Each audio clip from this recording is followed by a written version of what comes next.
ভালোবাসার এরকম আরো অনেক গল্প পেতে এক্ষুনি সাবস্ক্রাইব করুন আমাদের চ্যানেলটিকে এবং পাশে থাকা বেল আইকনটি প্রেস করে দিন। ধন্যবাদ। Stay with us. 9টা পর্যন্ত শিমুল আর পুষ্প বাসা খুঁজে কয়েকটা বাসা পেয়েছিল, কিন্তু ভাড়া খুব বেশি। একটা ভাড়া 8,000, কিন্তু 2 মাসের অ্যাডভান্স দিতে হয়। শেষমেশ কোনো উপায় না পেয়ে গলির মাঝে টিন সেট একটা বাসা পায়। টিনের চালা দেয়াল, লম্বা বিল্ডিং, তার মধ্যে সারি সারি রুম, কিছুটা অপরিচ্ছন্ন স্যাঁতস্যাঁতে। তাও শিমুল এক রুম নেয়। 3,000 টাকা অ্যাডভান্স দিয়ে রুমে উঠে। সারা রুম খালি। পুষ্প চোখ বুলিয়ে চারপাশ দেখে। শিমুল হাতের ব্যাগটা এক কোণায় রেখে পুষ্পর হাত টেনে ধরে। পুষ্প, এই বাসায় থাকতে পারবি তো?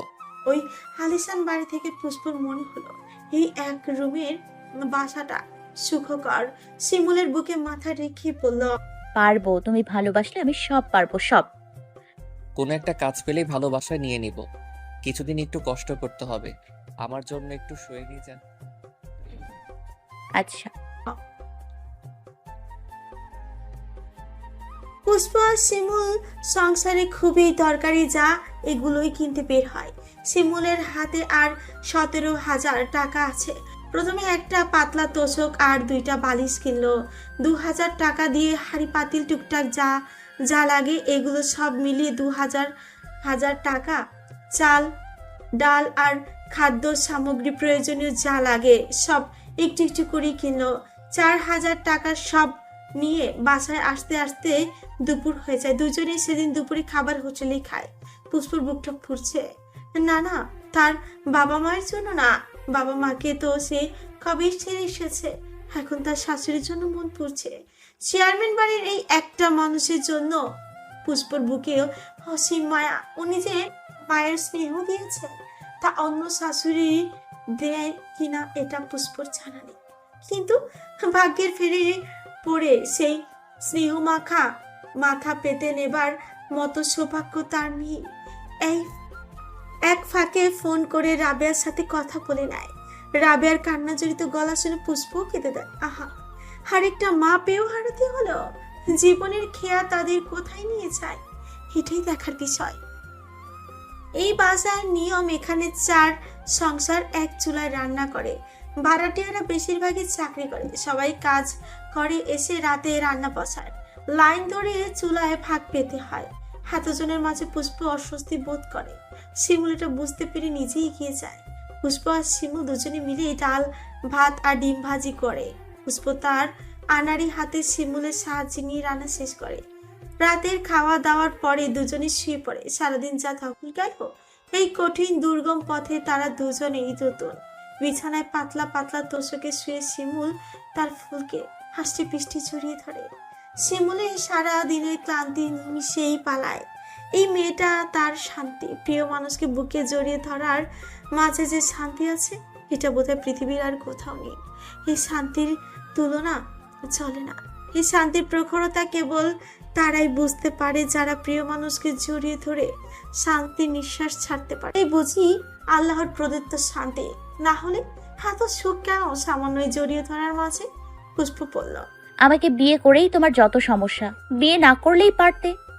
অন্ধকারে শিমুল হাসে। ভালোবাসি যে, সমস্যার মোকাবেলা তো করতেই হবে। আমি মূল সমস্যার কারণ। এসব বলো না তো। ভালোবেসেছি, বিয়ে করেছি, এখন তোমাকে নিয়ে জীবন যুদ্ধেও নেমে গেছি। আমি চাই বাকিটা পথ আমার হাতটা ধরে তুমি আমার শক্তি হও। পুষ্প সুখে হাসে। শিমুলের বুকে মাথা রেখে বলল, আচ্ছা, দোয়া করো যেন একটা চাকরি খুঁজে পাই। দেখো ভালো কিছু হবে। ভালো কিছু বললেই তো আর হয় না। শিমুল 3 দিন ঘুরেও কোনো ব্যবস্থা করতে পারে না। সে তো আর সিনেমার জসিম আলমগীর না যে হুট করেই জীবনের চাকা বদলে যাবে। কোনো ব্যবস্থা হচ্ছে না, কিন্তু না খেয়েও তো থাকা যাচ্ছে না। হাতের টাকা আস্তে আস্তে শেষ হয়ে যাচ্ছে। রাস্তায় হাঁটার সময় ভার্সিটির এক বড় ভাইয়ের সাথে দেখা হয়। লজ্জা শরম ভুলে ওনাকে একটা কাজের জন্য অনুরোধ করাতে উনি এক বন্ধুর গার্মেন্টসের সিকিউরিটি গার্ড হিসেবে শিমুলকে জয়েন করিয়ে দেয়। সকাল 8টা থেকে সন্ধ্যা 6টা। গার্মেন্টসে দিনের বেলায় কয় লট মাল আসে যায় সব হিসেব রাখতে হবে। বেতন 7,500। শিমুলের হাত কাঁপে। জুতোটা খুব কঠিন। গার্মেন্টসে কাজ করার মতো ছেলে তো শিমুল নয়। তুখোর মেধাবী ছেলেটা কিনা গার্মেন্টসে চাকরি করবে। পুষ্পর মলিন মুখ ভেসে উঠতে এসব চিন্তা দূরে ঠেলে দেয়। হোক গার্মেন্টস, তাতে কি? পুষ্পকে সুখী রাখতে হবে। ফুটপাতের রাস্তা ধরে বাসায় ফিরতে ফিরতে শিমুলের বুক ভেঙে হাহাকার আসে। কাল থেকে সে গার্মেন্টসে চাকরি করবে। গার্মেন্টস। পুকুরের কিনারায় দাঁড়িয়ে পানির মাছটা দেখে মনে হয় ধরা খুব সহজ, কিন্তু পানিতে নামলে বোঝা যায় মাছটা আয়ত্তে আনা কতটা কঠিন। ঠিক তেমনি জীবন যুদ্ধে না নেমে রঙিন স্বপ্ন দেখা খুবই সহজ, কিন্তু মাঠে নামলে টের পাওয়া যায় স্বপ্নের পথে হাঁটা এত সহজ না। এক বেলায় ভাত জোগাড় করা কত কঠিন। যে এক বেলা উপোস থাকছে সে এর মূল্য জানে। শিমুল চাইলেই পলাশ কিংবা তিয়াসের কাছে সাহায্য চাইতে পারে, কিন্তু সে এটা করবে না। শওকত আলাদা যদি শুনতে পায় তাহলে উপহাস করবে, বলবে যে ঠিক তো, যে দেখিয়ে চলতে পারে না কেন, বাপের কামাই ছাড়া চলতে পারে না, ফুটানি শেষ। আমি জানতাম এমনটাই হবে। দুদিন পরে সুসুর করে বাড়িতে ফিরে আসবে, হোক একটু কষ্ট। তারপর শিমুল এসব কথা শুনতে রাজি না। পলাশ আর তিয়াস কয়েকবার ফোন দিয়েছে, কিছু লাগবে কিনা জানিয়েছে। শিমুল তাদের সুন্দর করে বুঝিয়ে না করে দিয়েছে। লড়াইটা যেহেতু তার, সে একাই লড়ুক। অন্যদের কাছে কিছু বলে সান্ত্বনা নেওয়ার মানেই হয় না। 1.5 মাস ধরে শিমুল গার্মেন্টসের চাকরি করছে। গার্মেন্টসের ম্যানেজার সুপারভাইজারদের মুখের ভাষা এত খারাপ, প্রকাশ করার মতো না। কি বিশ্রী টোনে কথা বলে, জঘন্য। শিমুল এসব কথার সাথে অভ্যস্ত না। অকথ্য কথা শুনলে মাথার রক দপদপ করে জ্বলে ওঠে। এই তো আজকের ঘটনা। চাকরিতে ঢুকেছে 1.5 মাস, মাসের বেতন হাতে পেতে আরো দেরি। তার হাতে যা অল্প টাকা আছে এগুলো দিয়ে কোনো রকমে টানাটানি করে চলতে হচ্ছে। 15-20 দিন ধরে সবজি ভাজি, করলা ভাজি, ডাল, ডিম ভাজি, আলু ভর্তা খেয়ে দুজনে দিন কাটাচ্ছে। আজকে সকালে পুষ্প ডাল রান্নার সময় হাতে ডাল ফেলে বেশ কিছুটা জায়গা পুড়ে ফেলেছে। অতি আলাদি মেয়েটা একটু শব্দ করেনি, নিঃশব্দে তপ্ত শ্বাস ছেড়ে হাতে পানি দিয়ে আবার রান্নায় মনোযোগ দেয়। শিমুল যে কাজে যাবে, খেয়ে যেতে হবে, দেরি করলে চলবে না। কিন্তু ফর্সা হাতে লালের ছোঁয়া শিমুলের নজর এড়ায় না। ব্যস্ত হয়ে বার্ন ক্রিম এনে হাতে লাগিয়ে দেয়। শিমুল হাতের দিকে অপলক তাকিয়ে থাকে। ডান হাতের অনেকটা পুড়েছে, কিন্তু পুষ্প নির্বিকার। প্লেটে বেশি করে ভাত নিয়ে নিজেই খায়, সাথে পুষ্পকেও খাইয়ে দেয়। সে জানে পরে পুষ্প খাবে না আর শিমুলকেও কিছু বলবে না। এই কারণে শিমুলের অফিস যেতে একটু লেট হয়ে যায়। ততক্ষণে গার্মেন্টসের 4 লট মাল চলে গেছে। শিমুলকে দেখে ম্যানেজার এগিয়ে আসে। খান পোলা বা ছিটতে আসছোস? শিমুলের চোখ লাল হয়ে যায়, মাথা নেড়ে পড়ল। স্যার একটু সমস্যা হয়েছিল তাই। শিমুলের কথা শেষ হওয়ার আগে ম্যানেজার দাঁত কিরমিরিয়ে জোরে জোরে পড়ল। সমস্যা থাকলে কাজ করিস না নাকি? গার্মেন্টসের মাইয়া গো, পাছানা দেখলে মন ভরে না? হালার পো। শিমুল হাত দিয়ে প্যান্ট খাবড়ে ধরে। এমন করে কথা বলার সাহস কারণে, কিন্তু পরিস্থিতিতে পড়ে এমন নিম্নমানের কথাগুলো শুনতে হচ্ছে। কাজ শেষ করে শিমুল একটা অফিসে যায়। তিয়াসকে দিয়ে তার সার্টিফিকেট আর পুষ্পর বই খাতা আনিয়েছে। এক বন্ধু এই অফিসে চাকরি করে, ও বলেছে কিছু একটা ব্যবস্থা করে দিবে। সে প্রায় 1 ঘন্টা ধরে বসে আছে, কিন্তু তার বন্ধু আসে না। পিয়নকে দিয়ে কয়েকবারই খবর পাঠিয়েছে, কিন্তু প্রতিবারই উত্তর এসেছে ব্যস্ত। এবার পিয়ন এসে বলল কাল দেখা করতে, আজকে নাকি বেশি ব্যস্ত। শিমুল মুচকি হেসে বেরিয়ে আসে। সে বেশ বুঝতে পেরেছে এসব ব্যস্ত টাস্ত কিছুই না। আসল কথা হচ্ছে শিমুলের সাথে কথা বলতে ইচ্ছুক না, তাই তো এত বাহানা। ফুটপাত ধরে হাঁটতে হাঁটতে শিমুলের চোখে পুষ্পর মুখটা ভেসে ওঠে। এই কয়েকদিনে পুষ্প তার কাছে কোনো আবদার করেনি, কিছু খেতে চায়নি। শিমুলকে কখনো বুঝতে দেয় না পুষ্প যে এত কষ্টে আছে, কিন্তু শিমুল যে সব বুঝে। সান্ত্বনা হিসেবে পুষ্পকে শক্ত করে বুকে নিয়ে রাখে। এসব আবল তাবল ভাবতে ভাবতে তার বুক চিরে বেরিয়ে আসে হতাশা নিঃশ্বাস। অন্ধকারে ভিড়ে হারিয়ে যায় একটা পুরুষের হাহাকার মিশ্রিত দীর্ঘশ্বাস, যে কিনা প্রিয় নারীকে সুখে রাখতে নিজের সর্বস্ব দিয়ে লড়েছে। পুষ্পর মোবাইলে তার মা রুকসানা ফোন দিয়েছে। পুষ্প তখন তাকিয়ে থাকে, ফোনটা রিসিভ করে। রুকসানা ধরে বলে, কেমন আছিস? ফোন না দিলে তো বাচ্চা মরার খবরও জানতে পারবো না। পুষ্প কথা বলে না। এই পরিস্থিতিতে মোবাইলে 20 টাকা রিচার্জ করার চেয়ে আধা কেজি আলু কেনাই পুষ্পর কাছে বেশি আনন্দের। মুচকি হেসে বলল, এই তো আম্মা, ভালো আছি। তুমি আর আব্বা কেমন আছো? ভালো। পুষ্প কি বলবে ভেবে পায় না। কিছু কিছু সময় অতি আপনজনের সাথেও কথোপকথন সংক্ষিপ্ত হয়ে যায়, কথা ফুরিয়ে যায়, আর অপর পক্ষের মানুষটা যদি খুচা দিয়ে কথা বলে তাহলে আরো খারাপ লাগে। সে জানে রোকসানা এখন শিমুল, সাফিন, মুন্নিকে নিয়ে কথা শোনাবে। শিমুল কই? কাজে। রোকসানা চিবিয়ে চিবিয়ে বল, কাজ করে বলিস না কেন? রিক্সা টিক্সা চালায় নাকি? সত্যি করে বল। পুষ্পর বুকটা ব্যথা চিরবিরি ওঠে। শিমুলের নামে কোনো অপমান তার সহ্য হয় না। নিভু নিভু গলায় বলল, তোমাকে না বললাম একটা কোম্পানিতে চাকরি করে? কোম্পানি নাকি কে জানে। কত বললাম এই নেতা ফেতা ছেড়ে শাফিনকে বিয়ে কর। তুই ঘাটতারামি করে বিয়ে করলি না, এখন মজা বুঝ। মা বাপের কথা না শুনলে ছাড়াকালে যায়। তুইও গিয়েছিস। পুষ্পর বিরক্ত লাগে। এটা ঠিক, তার আব্বা আম্মার এই পরিস্থিতি ভালো লাগছে না, হয়তো মনে মনে কষ্ট পাচ্ছে, কিন্তু কিন্তু সবসময় এভাবে কথা বলার মানে কি? হ্যাঁ, যা হবার তা তো হয়েই গেছে। শিমুলও কি ফেলনা নাকি? হোক টাকা কম, কিন্তু সে পুষ্পর রাজা। সে বিরক্ত গলায় বলল। এগুলো বাদ দাও না আম্মা। রোকসানা দ্বিগুণ তেজ নিয়ে বলে, কেন বাদ দিব? শুনতে মজা লাগে না? মজা লাগবে কিভাবে? তোর বোনের ঢাকায় ফ্ল্যাট আছে আর তুই কিনা বস্তিতে থাকিস। নিজের কপাল নিজে বেছে নিয়েছিস, এখন আমাদের কিছু বলতে পারবি না। আমি তোমাদের কিছু বলি নাই আম্মা, আর বলবো না। এই প্রেম কয়দিন পরে জানালা দিয়ে পালাবে। তুই কি মনে করেছিস আমি কিছু বুঝি না? পুষ্প চোখ বন্ধ করে বিছানায় গা এলিয়ে দেয়। তর্ক করতে একদম ইচ্ছে করে না, আস্তে করে বলল, আচ্ছা। শাফিনদের দুইটা ফ্ল্যাট আছে।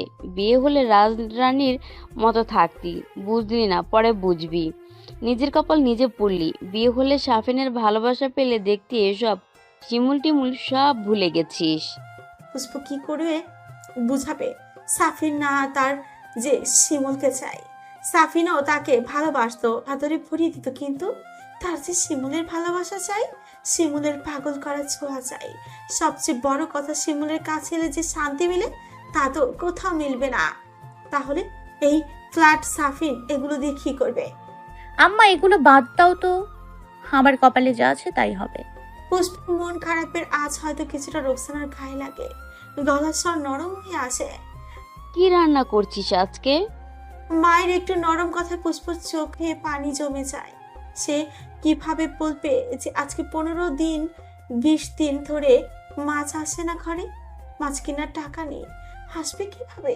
সবজি বাজে, ডিম ভর্তা, ডাল এসব দিয়েই দিন যাচ্ছে, কিন্তু মাকে এসব বলার মনে কোনো মানেই হয় না। মিথ্যা করে বলল, টমেটো দিয়ে রুই মাছ রান্না করেছি আর মুসুরির ডাল। ভালো আছিস তো পুষ্প? আমাকে বল, টাকা লাগবে? মারা কিভাবে জানো না বলা কথাই বুঝে যায়। পুষ্পর গলা ধরে আসে। টাকা আছে আম্মা, আর লাগলে তোমাকে বলবো। মনি তোকে ফোন দেয় না? কতবার যেতে বলছে, যাচ্ছিস না কেন? পুষ্প শুকনো ঠোক গিলে। বোনের বাসায় যেতে হলে টাকার দরকার, খালি হাতে তো আর বোনের বাসায় যাওয়া যাবে না।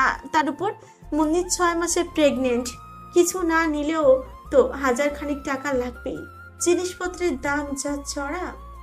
যাবো আম্মা, আসলে ও নতুন চাকরি নিয়েছে তো ছুটি নেই, দেখি সময় পেলেই যাব। আচ্ছা মুন্নি, তোর আব্বার জন্য কত কি কিনে পাঠিয়েছে। মেয়েটা আমাদের কথা কত ভাবে।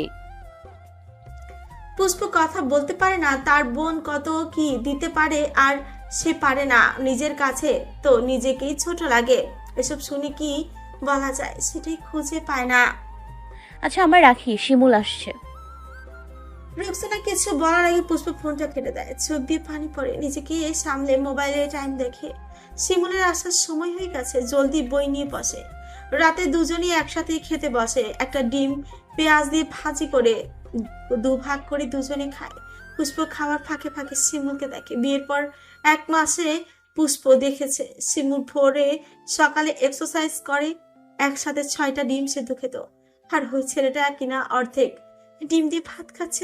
আসলে পরিস্থিতি মানুষকে সহজ বানিয়ে ছাড়ে। পুষ্পর মন খারাপ হয়, শিমুলের চেহারা নষ্ট হয়ে যাচ্ছে। এসব হাবিজাবি পুষ্প খেতে পারলেও শিমুল খেতে পারে না। ওই যে অভ্যাস নেই, তারপরও জোর করে খায়। বলিষ্ঠ শরীর কিছুটা ভেঙে গেছে। শিমুল পুষ্পর করুণ চাহনি খেয়াল করে পড়ল। কি দেখো? তোমাকে। শিমুল প্লেটে হাত ধুয়ে পড়ল। আবার প্রেমে পড়ার ধান্দা করছো নাকি? পুষ্প হাসে। চুড়িদারের চুলদারির কি অবস্থা দেখেছো? এই অবস্থায় প্রেমে পড়া বারণ। শিমুল মুচকি এসে দাড়িতে হাত বোলায়। কিছু দিন না কাটার ফলে দাড়ি গোপ বেশ বড় হয়ে গেছে। গতকাল এক সেলুনে গিয়েছিল, চুল দাড়ি কাটলে নাকি 200 টাকা লাগবে। শিমুলের পকেটে 600 টাকা আছে। এই টাকা দিয়ে বাকিটা মাস চলতে হবে। এখন 200 টাকা নিয়ে চুল দাড়ি কাটা তার কাছে বিলাসিতা ছাড়া আর কিছু না। উপায় হিসেবে 20 টাকা দিয়ে একটা ছোট কেচি কিনে নিয়ে এসেছে, যেটা এখন তার পকেটে আছে। উদ্দেশ্য আয়না দেখে নিজেই কাটছাট করে নিজেকে কিছুটা চলনসই করা। বাজারের সবচেয়ে ভালো সার্ভিস নেওয়া ছেলেটা কিনা নিজেই থালি কাটবে, তাও টাকার ভয়ে। আরিয়া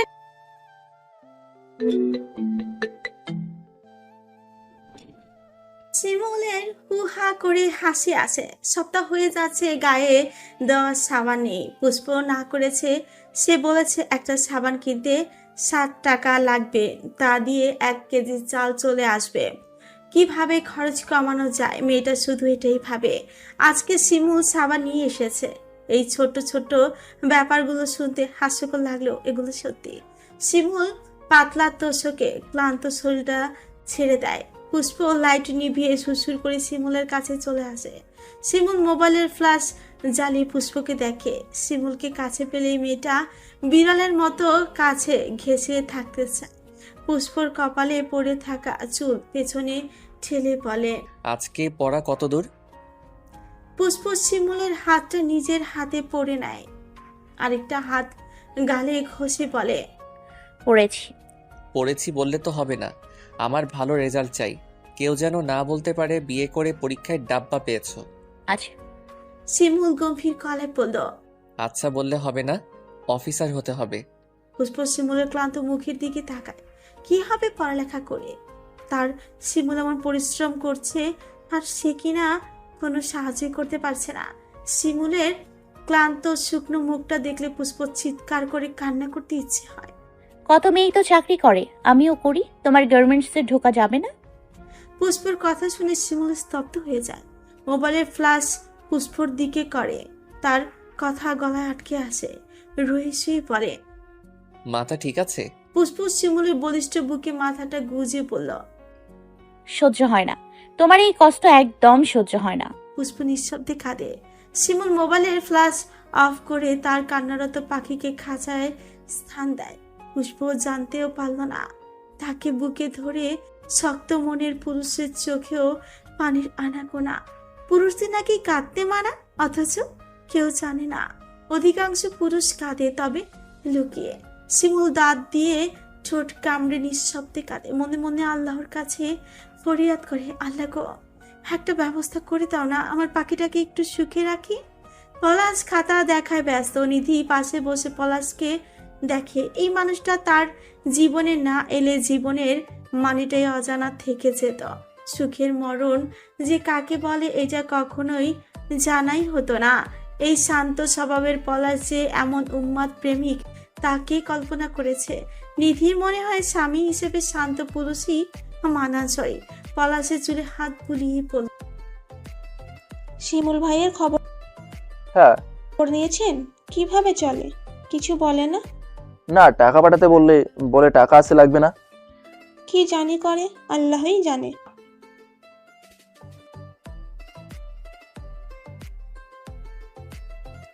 পলাশ মুচকি হাসে। তার ভাই তো ছোটবেলা থেকে একসাথে বড় হয়েছে, হাড়ে হাড়ে চেনা। শিমুলের আত্মসম্মান বোধ প্রখর। তার আব্বা খাওয়া পড়ার খোটা দিয়েছে, এবার শিমুল নিজের পায়ে দাঁড়িয়েই দেখাবে। পলাশের দৃঢ় বিশ্বাস শিমুল ভালো কিছু করবে। তার মতোই শিমুলও ইংরেজিতে ভালো, ভার্সিটি ক্লাস টপার ছিল, কিন্তু শওকত হালাদার সেটা প্রকাশ করার সময় দেয়নি। এখন যেহেতু ঢাকা গিয়েছে, অবশ্যই ভালো চাকরি হবে। এমন তুখোড় মেধাবী ছাত্রের চাকরি না হয়ে পারে না।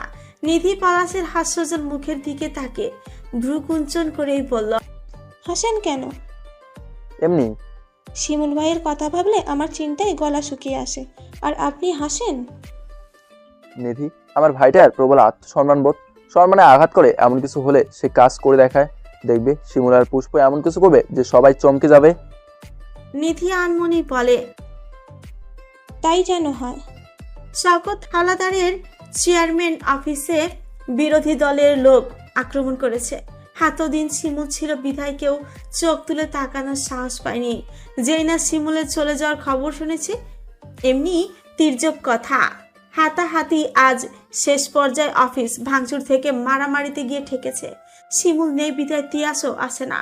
শিমুল আর তিয়াসই সব বিষয়ে সামলেছে।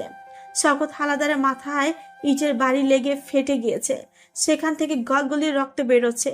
মজিব হাওলাদার তাকে ধরে বাড়িতে নিয়ে আসে। পেশকারা দৌড়ে এসে এসব দেখে হাহাকার করে বলল, শিমুল্লা এই প্যাচ লাগাই গেছে। ওরে শিমুল্লা, রে কি সর্বনাশ করে গেলি।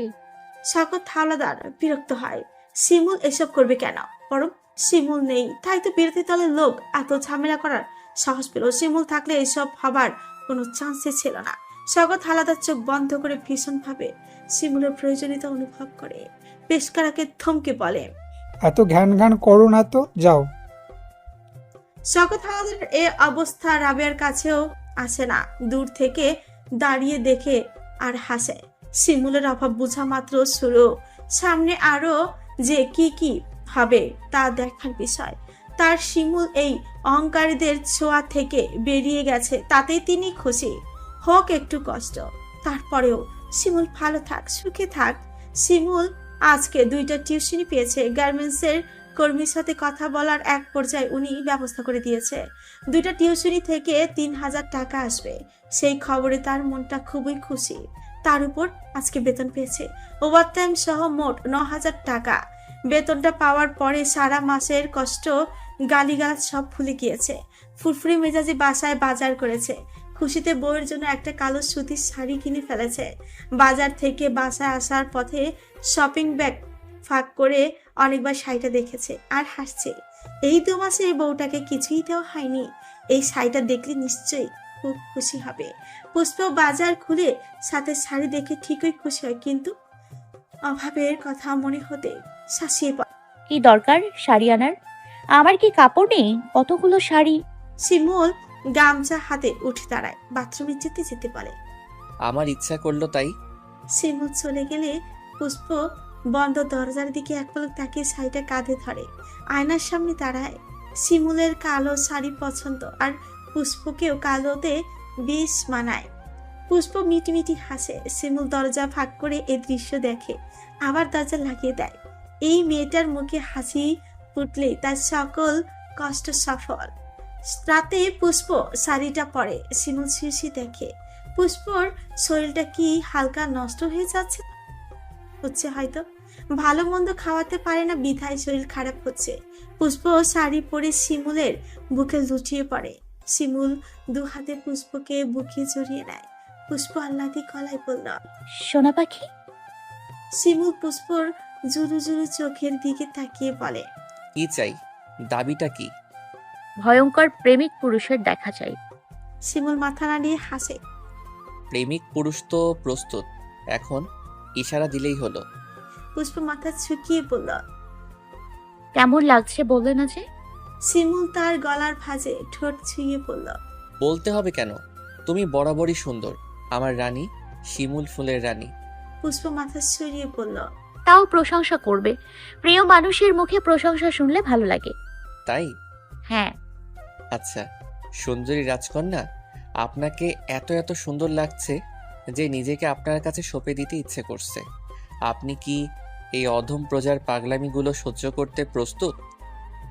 শিমুলের বলার ধরন দেখে পুষ্প খিলখিল করে হেসে ওঠে। প্রস্তুত, কিন্তু আজকে মনে হয় প্রজা নয়, তার রানী স্বয়ং তাকে জ্বালাবে। রাজকন্যা, এ তো আমার পরম সৌভাগ্য। পুষ্প শিমুলের লোমশ বুকে তার নরম ঠোঁট দিয়ে থেমে থেমে চুমু খায়। শিমুল আবেশে চোখ বন্ধ করে নেয়। পুষ্প নাক ঘষে আস্তে আস্তে কামড়ে দেয়। কুটকুট করে কামড়ে শিমুলের শরীরে শিহরণ বইয়ে দেয়। শিমুল আস্তে গলায় বলে, ব্যথা পাইতো চান? পুষ্প বুঝে আসা গলায় পড়ল। আমার ভালো লাগে। শিমুল পুষ্পর কানে ফিসফিস করে পড়ল। আমারও তো ভালো লাগে। পুষ্প চোখ খুলে তাকিয়ে পড়ল। কি? পুষ্পর কোমল কবুতর বুকে নিজের দন্ত হালকা ছুঁয়ে পড়ল। এভাবে আদর করতে? শিমুলের আক্রমণে পরিমাণ কম হলেও পুষ্পর আদরি গলায় আর্তনাদ করে ওঠে। শিমুল তার ফুলের মাঝে মজে যায়। পুষ্প আবেশে চোখ বুজে একটা ছোট্ট রুমে আদরে উল্লাসে মুখরিত হয়। চারিদিকে খুটখুটে অন্ধকার জানান দেয় শিমুল পুষ্পর টাকা কম কিন্তু ভালোবাসা বেশি। এত ভালোবাসা যেখানে সেখানে একটু কম খেলেও শান্তি। একটু টাকার অভাবে থেকে না হয় সুখে থাকুক, তাতে ক্ষতি কি? শিমুল ফিসফিস করে বলল। খুব ভালোবাসি জান, ইচ্ছে করে বুকটার ভেতরে পুড়ে রাখি। পুষ্প আহ্লাদে গুঙিয়ে ওঠে। এমন কাতর ভাবে কয়টা পুরুষ নিজের ভালোবাসা প্রকাশ করতে পারে? পুষ্পর শিমুল পারে নিজেকে উজাড় করে দিতে, তারও একটু সংকোচ নেই। রাতটা কেটে যায় ভয়ঙ্কর ভালোবাসা, কিছু অপ্রকাশিত কিছু কথায়, কিছু অলৌকিত অনুভূতির ছোঁয়াতে। আহা, জীবন এত সুখের কেন? চারিপাশে এত সুখের বাতাস কেন?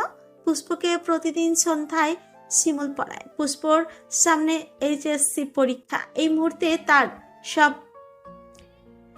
মুহূর্তে তার সাবজেক্ট ভিত্তিক প্রাইভেট পড়ার দরকার ছিল, কিন্তু টাকার অভাবে প্রাইভেট পড়া হচ্ছে না। শিমুল লেখাপড়ায় ভালো ছিল বিধায় পুষ্পকে পড়াতে সমস্যা হয় না। লেখাপড়ায় পুষ্প আগের থেকেও বেশি মনোযোগী হয়েছে। যে কোনো মূল্যে হোক শিমুলের কষ্টের প্রতিদান দিতেই হবে। তাকে বিয়ে করেছে বলেই তো শিমুলের কপালে এই দুর্যোগ নেমে এসেছে।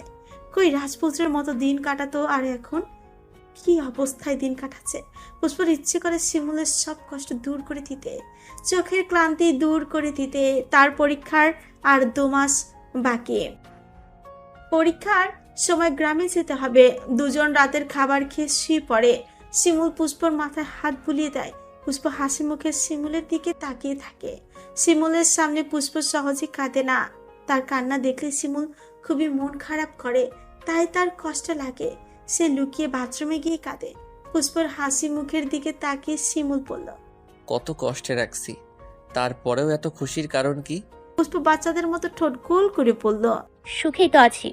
আমার হাসি মুখ দেখতে কি তোমার ভালো লাগছে না? লাগবে না কেন? তোমার হাসি মুখ দেখার জন্যই তো বেঁচে আছি সোনা। শিমুলের এই ছোট্ট আদুরের ডাক পুষ্পর মনে জমজমিয়ে খুশির জোয়ার বয়। সেই খুশিতে পুষ্প তার চিকন গলায় গেয়ে ওঠে। আমি চাই না বাড়ি গাড়ি আর, তোমায় পেলে চলবে আমার। অল্প আলো থাক না ঘরে, বিলাসিতার কি দরকার? ও প্রেম প্রেম হয়ে গেল রে, আর বাধা দিবে কে সে? শিমুল চোখের পলক ফেলে পড়ল। বাহ, সুন্দর তো। পাশের বাসার বক্সে লাগিয়ে রাখে, শুনতে শুনতে মুখস্থ হয়ে গেছে। আসলে তোমার বিলাসিতার দরকার নেই। না, সবার মতো সুখে থাকতে ইচ্ছে করে না? আমার সুখেই তো তুমি। এই যে তুমি পাশে আছো, আমি বেশ সুখে আছি। এর চেয়ে বেশি সুখ কাকে বলে আমি জানি না, জানতেও চাই না। শিমুল মুগ্ধ চোখে তার মিষ্টি বউটাকে দেখে। এই ছোট্ট এক রুমের বাসায় টাকা কম ঠিক, কিন্তু ভালোবাসায় ভরপুর। যেখানে দুজনের মাঝে ভালোবাসার সর্বদা বিরাজমান, সেখানে বিলাসিতা না হলেও চলে। চলুক সময় তার গতিতে। কিছুক্ষণ কথা বলার পরেই পুষ্প ঘুমিয়ে যায়। শিমুল একধানে পুষ্পকে দেখে। মেয়েরা এমন কেন? নিজের সবটা উজাড় করে নিজেকে সুখী প্রমাণ করতে চায়। নেই কোনো আবদার, নেই কোনো ইচ্ছে। অভাবে টু শব্দটি না করে কেমন সব মেনে নেয়, মানিয়ে নিতে অক্লান্ত চেষ্টা করে। শিমুল অবাক হয়ে ছোট পুষ্পকে দেখে। পরিস্থিতির চাপে পড়ে কতটা বুঝদার হয়ে গিয়েছে, কত বুঝে, কতটা ধৈর্যশীল। কি দারুণ ভাবে শিমুলের এই দারিদ্রতায় নিজেকে মানিয়ে নিচ্ছে। কখনো ঘুরতে গেলেও কিছু খেতে চায় না, কিনতে চায় না। শিমুল এটা সেটা কিনে দিতে চায়, কিন্তু পুষ্প কিনতে চায় না। সে তো জানে শিমুলের পকেটের অবস্থা। শিমুলের পকেটে যদি কখনো টাকায় ভরে যায়, তখন শিমুল এই নাইটার কথা বুঝবে না। শূন্য পকেটে এত ভালোবেসে শক্ত করে হাতটা আঁকড়ে পাশে দাঁড়িয়ে ভরসা দিয়েছে, সাহস জুগিয়েছে। এমন স্ত্রী কজন পায়? যে পুরুষ পায় সে নিঃসন্দেহে ভাগ্যবান। এই ভাগ্যবান পুরুষের মধ্যে শিমুল একজন। এখন রাত 3টা, শিমুলের ঘুম আসছে না। ঘুমন্ত পুষ্পর দিকে তাকায়। সারাদিন কাজ করে বাসায় এসে পুষ্পর এই মায়াবী মুখটা দেখে সব যন্ত্রণা নিমিশেই পালায়। কত আদর লাগে এই মেয়েটাকে, এটা শিমুল ছাড়া আর কেউ জানে না। ঠান্ডা নিঃশ্বাস ফেলে পুষ্পর গালে চুমু খায়। শিমুল মোবাইলের ফ্ল্যাশ চালিয়ে পুষ্পর হাত দুটো দিকে করে। এই কয়েক মাসে হাত অনেকগুলো ফোসকা পড়েছে। অপটু হাতে রান্না বান্না করে, হাতের অবস্থা করুন। শিমুল অনেক সময় ধরে দাগগুলো দেখে, মাথা নিচু করে দাগগুলোতে চুমু দেয়। কপালে পড়ে থাকা ছোট ছোট চুল সরিয়ে অপলক তাকিয়ে দেখে। মোবাইলের ফ্ল্যাশ বন্ধ করে পুষ্পকে টেনে নেয় বুকে। মেয়েটার শরীরটা নষ্ট হয়ে যাচ্ছে, চেহারায় ক্লান্তির ভাব স্পষ্ট। শিমুলের হঠাৎ মনে হলো সে ব্যর্থ, পুষ্পর জন্য কিছুই করতে পারছে না। কত অফিসে একটা চাকরির খুঁজে গেল, কেউ চাকরি দিতে চায় না। আর দেবেই বা কেন? নেই কোনো পূর্ব অভিজ্ঞতা, নেই মামা, নেই মানি। চাকরি পাবে কোন ভিত্তিতে? একটা চাকরির জন্য কত মানুষের পায়ে পায়ে ঘুরেছে তা আল্লাহই ভালো জানে। আপন লোকেরা শিমুলকে তার অবস্থান বুঝিয়ে দিয়েছে, চোখে আঙ্গুল তুলে দেখিয়ে দিয়েছে।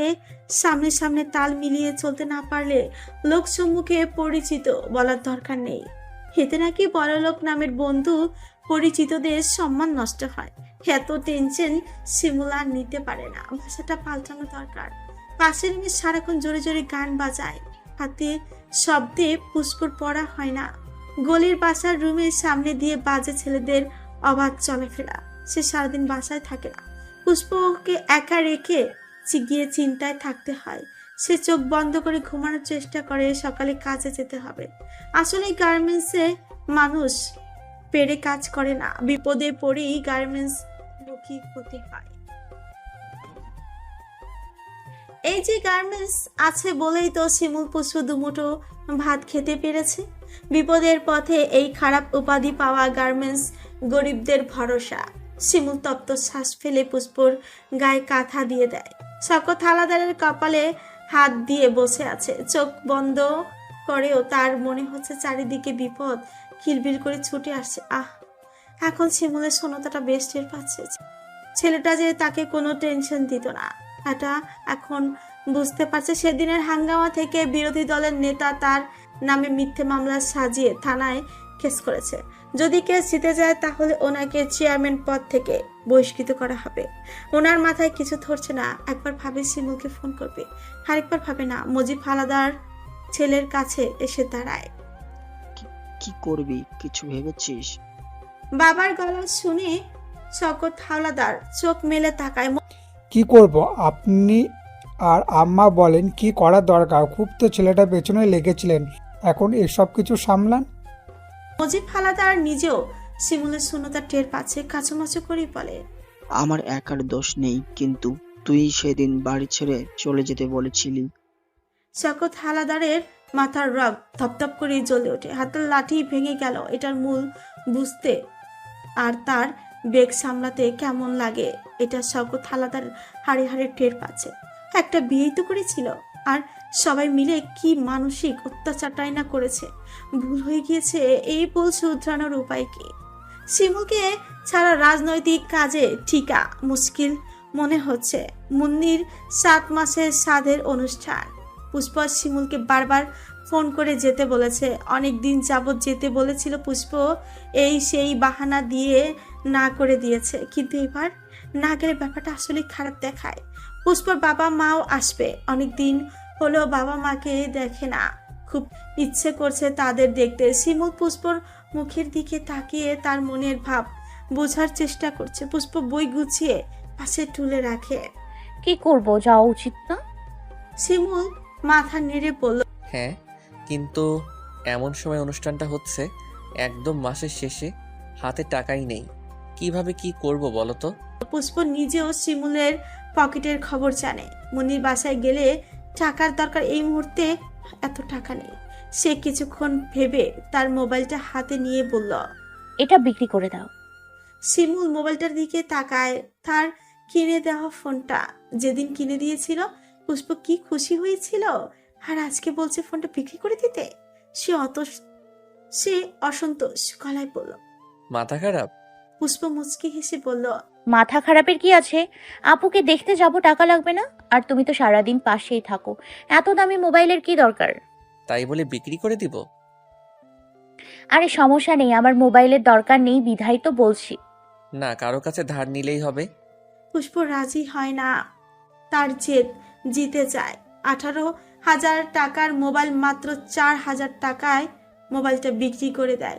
সকাল সকাল দুজনেই রেডি হয়ে মুন্নিদের বাসায় যাওয়ার জন্য প্রস্তুত হয়।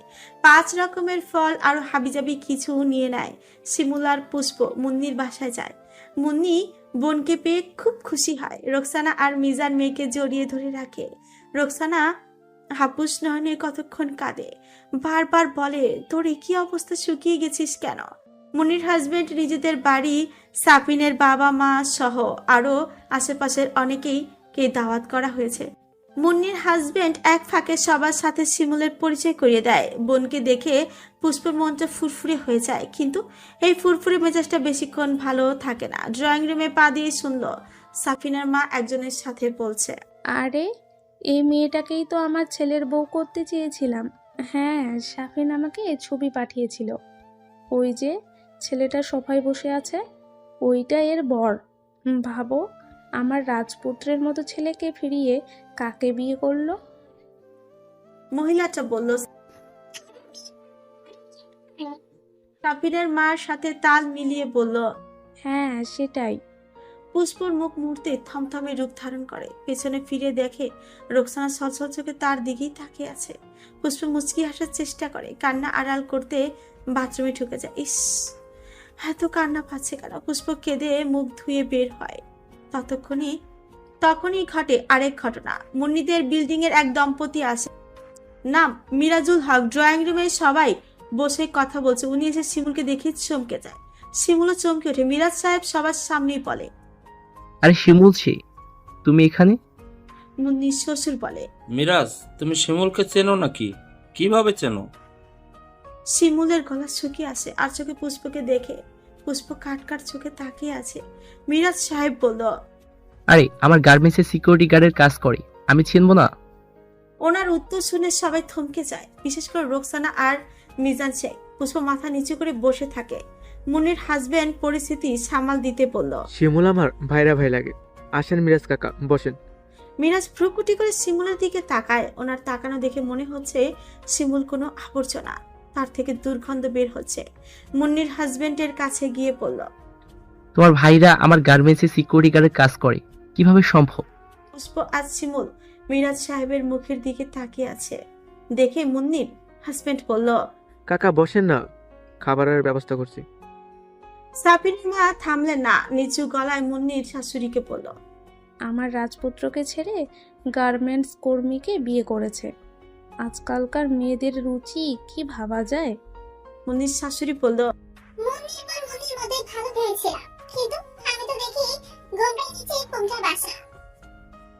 সাফিনের মা মুখ ঝামটা দিয়ে বলল, আল্লাহ বাঁচিয়েছে, এমন মেয়ে বিয়ে করায়নি। দেখেন মিরাজ সাহেব কেমন করে তাকাচ্ছে। মুন্নির শাশুড়ি কম চায় না।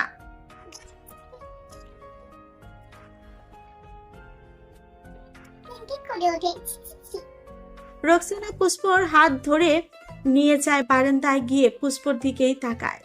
পুষ্প মাথা নিচু করে তাকিয়ে আছে। তার মাকে বলা মিথ্যে কথাটা এভাবে বেরিয়ে আসবে সে কল্পনাও করেনি। রোকসানা বলল, এই তাহলে শিমুলের কোম্পানির চাকরি? পুষ্প জিভ দিয়ে ঠোঁট ভিজিয়ে বলল, আম্মা আসলে আমি বুঝতেছিলাম না কিভাবে তোমাদের সত্যিটা বলবো। রোকসানা ঠোঁট তিরতির করে কাঁপে। তোর জামাই গার্মেন্টসে কাজ করে, শেষ পর্যায়ে এসব শুনতে আর দেখতে হলো? পুষ্প রোকসানার চোখে চোখ রেখে বল, আম্মা গার্মেন্টসে কাজ করা কি খারাপ? পুষ্প, তোর মাথা কি ঠিক আছে? রাজ রানীর মতো থাকতে পারতি, আর এখন কোন না কোন বস্তিতে থাকিস। চোখ পানিতে ভরে ওঠে। বস্তিতে থাকলেও আমি সুখে আছি। মানুষের মুখে তো আর ধরে রাখা যায় না। শাফিনের মা আর মুন্নির শাশুড়ি এতক্ষণ কি বললে এগুলো শুনিসনি? পুষ্পর চোখ পানিতে ভরে ওঠে। পুষ্প কোনো কথা বলে না, ফ্যালফ্যাল করে তাকিয়ে থাকে। রুকসানাই বলে, তোর জন্য আমাদের লজ্জা পেতে হচ্ছে। মুন্নির না জানি কত কথা শুনতে হয়। পুষ্প থমকে যাওয়া মুখে বলল, আম্মা, আমার জন্য তোমাদের লজ্জা পেতে হচ্ছে। তাহলে আসতে বললে কেন? তখন কি জানতাম নাকি শিমুল গার্মেন্টসে চাকরি করে? পুষ্প আর কিছু বলে না, পাথর চোখে তার আম্মাকে দেখে। রুকসানা পুষ্পর হাত ধরে পড়ল, মারে, তোকে তো প্রতিষ্ঠিত ছেলের কাছেই বিয়ে দিতাম। বিয়ের পরে আর কোনো টেনশন থাকতো না, কিন্তু এখন যে তোকে নিয়ে অনেক চিন্তা হয়। পুষ্পর মনে অপমানের ছোড়া দগদগ করে জ্বলে ওঠে। মায়ের কষ্টটাও বুঝতে পারে। কোনো কথা না বলে ড্রয়িং রুমের দিকে যায়। শিমুল তখনও সোফায় স্তব্ধ হয়ে বসে আছে। পাশের সোফায় সাফিনের মা মুন্নির শাশুড়ি এটা সেটা বলেই যাচ্ছে। পুষ্প কিছু বলার আগে মুন্নি টেনে ধরে তাকে রুমে নিয়ে যায়। শিমুল গার্মেন্টসে কাজ করে। গার্মেন্টসে কি মানুষ কাজ করে না? যারা গার্মেন্টসে কাজ করে তারা কি মানুষ না? সবার এমন প্রতিক্রিয়ার মানে কি? পুষ্প শান্ত গলায় বলল, হ্যাঁ, করে তো। গার্মেন্টসে কাজ করে জানলে কি আমাদের দাওয়াত দিতে না? পুষ্পর কথায় মুন্নি থমে যায়। হাসতে করে বলল, রাগ করিস কেন? পুষ্প মুন্নির হাত থেকে নিজের হাত ছাড়িয়ে পড়ল। আমার জামাই গার্মেন্টসে কাজ করে, আমার কি রাগ মানায়? পুষ্প ড্রয়িং রুমে আসে।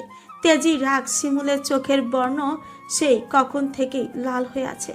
সে নির্জীব, মাথা নিচু করে সবার কথাই শুনছে, কিন্তু কোনো প্রতিবাদ করছে না।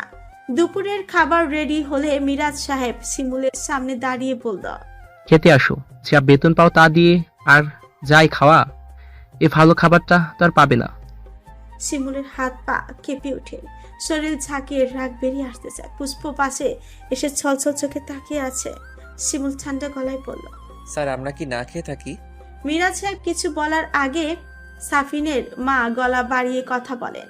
পুষ্পকে বউ করতে না পারার ক্ষোভ যেন এখন মিটিয়ে নিচ্ছে।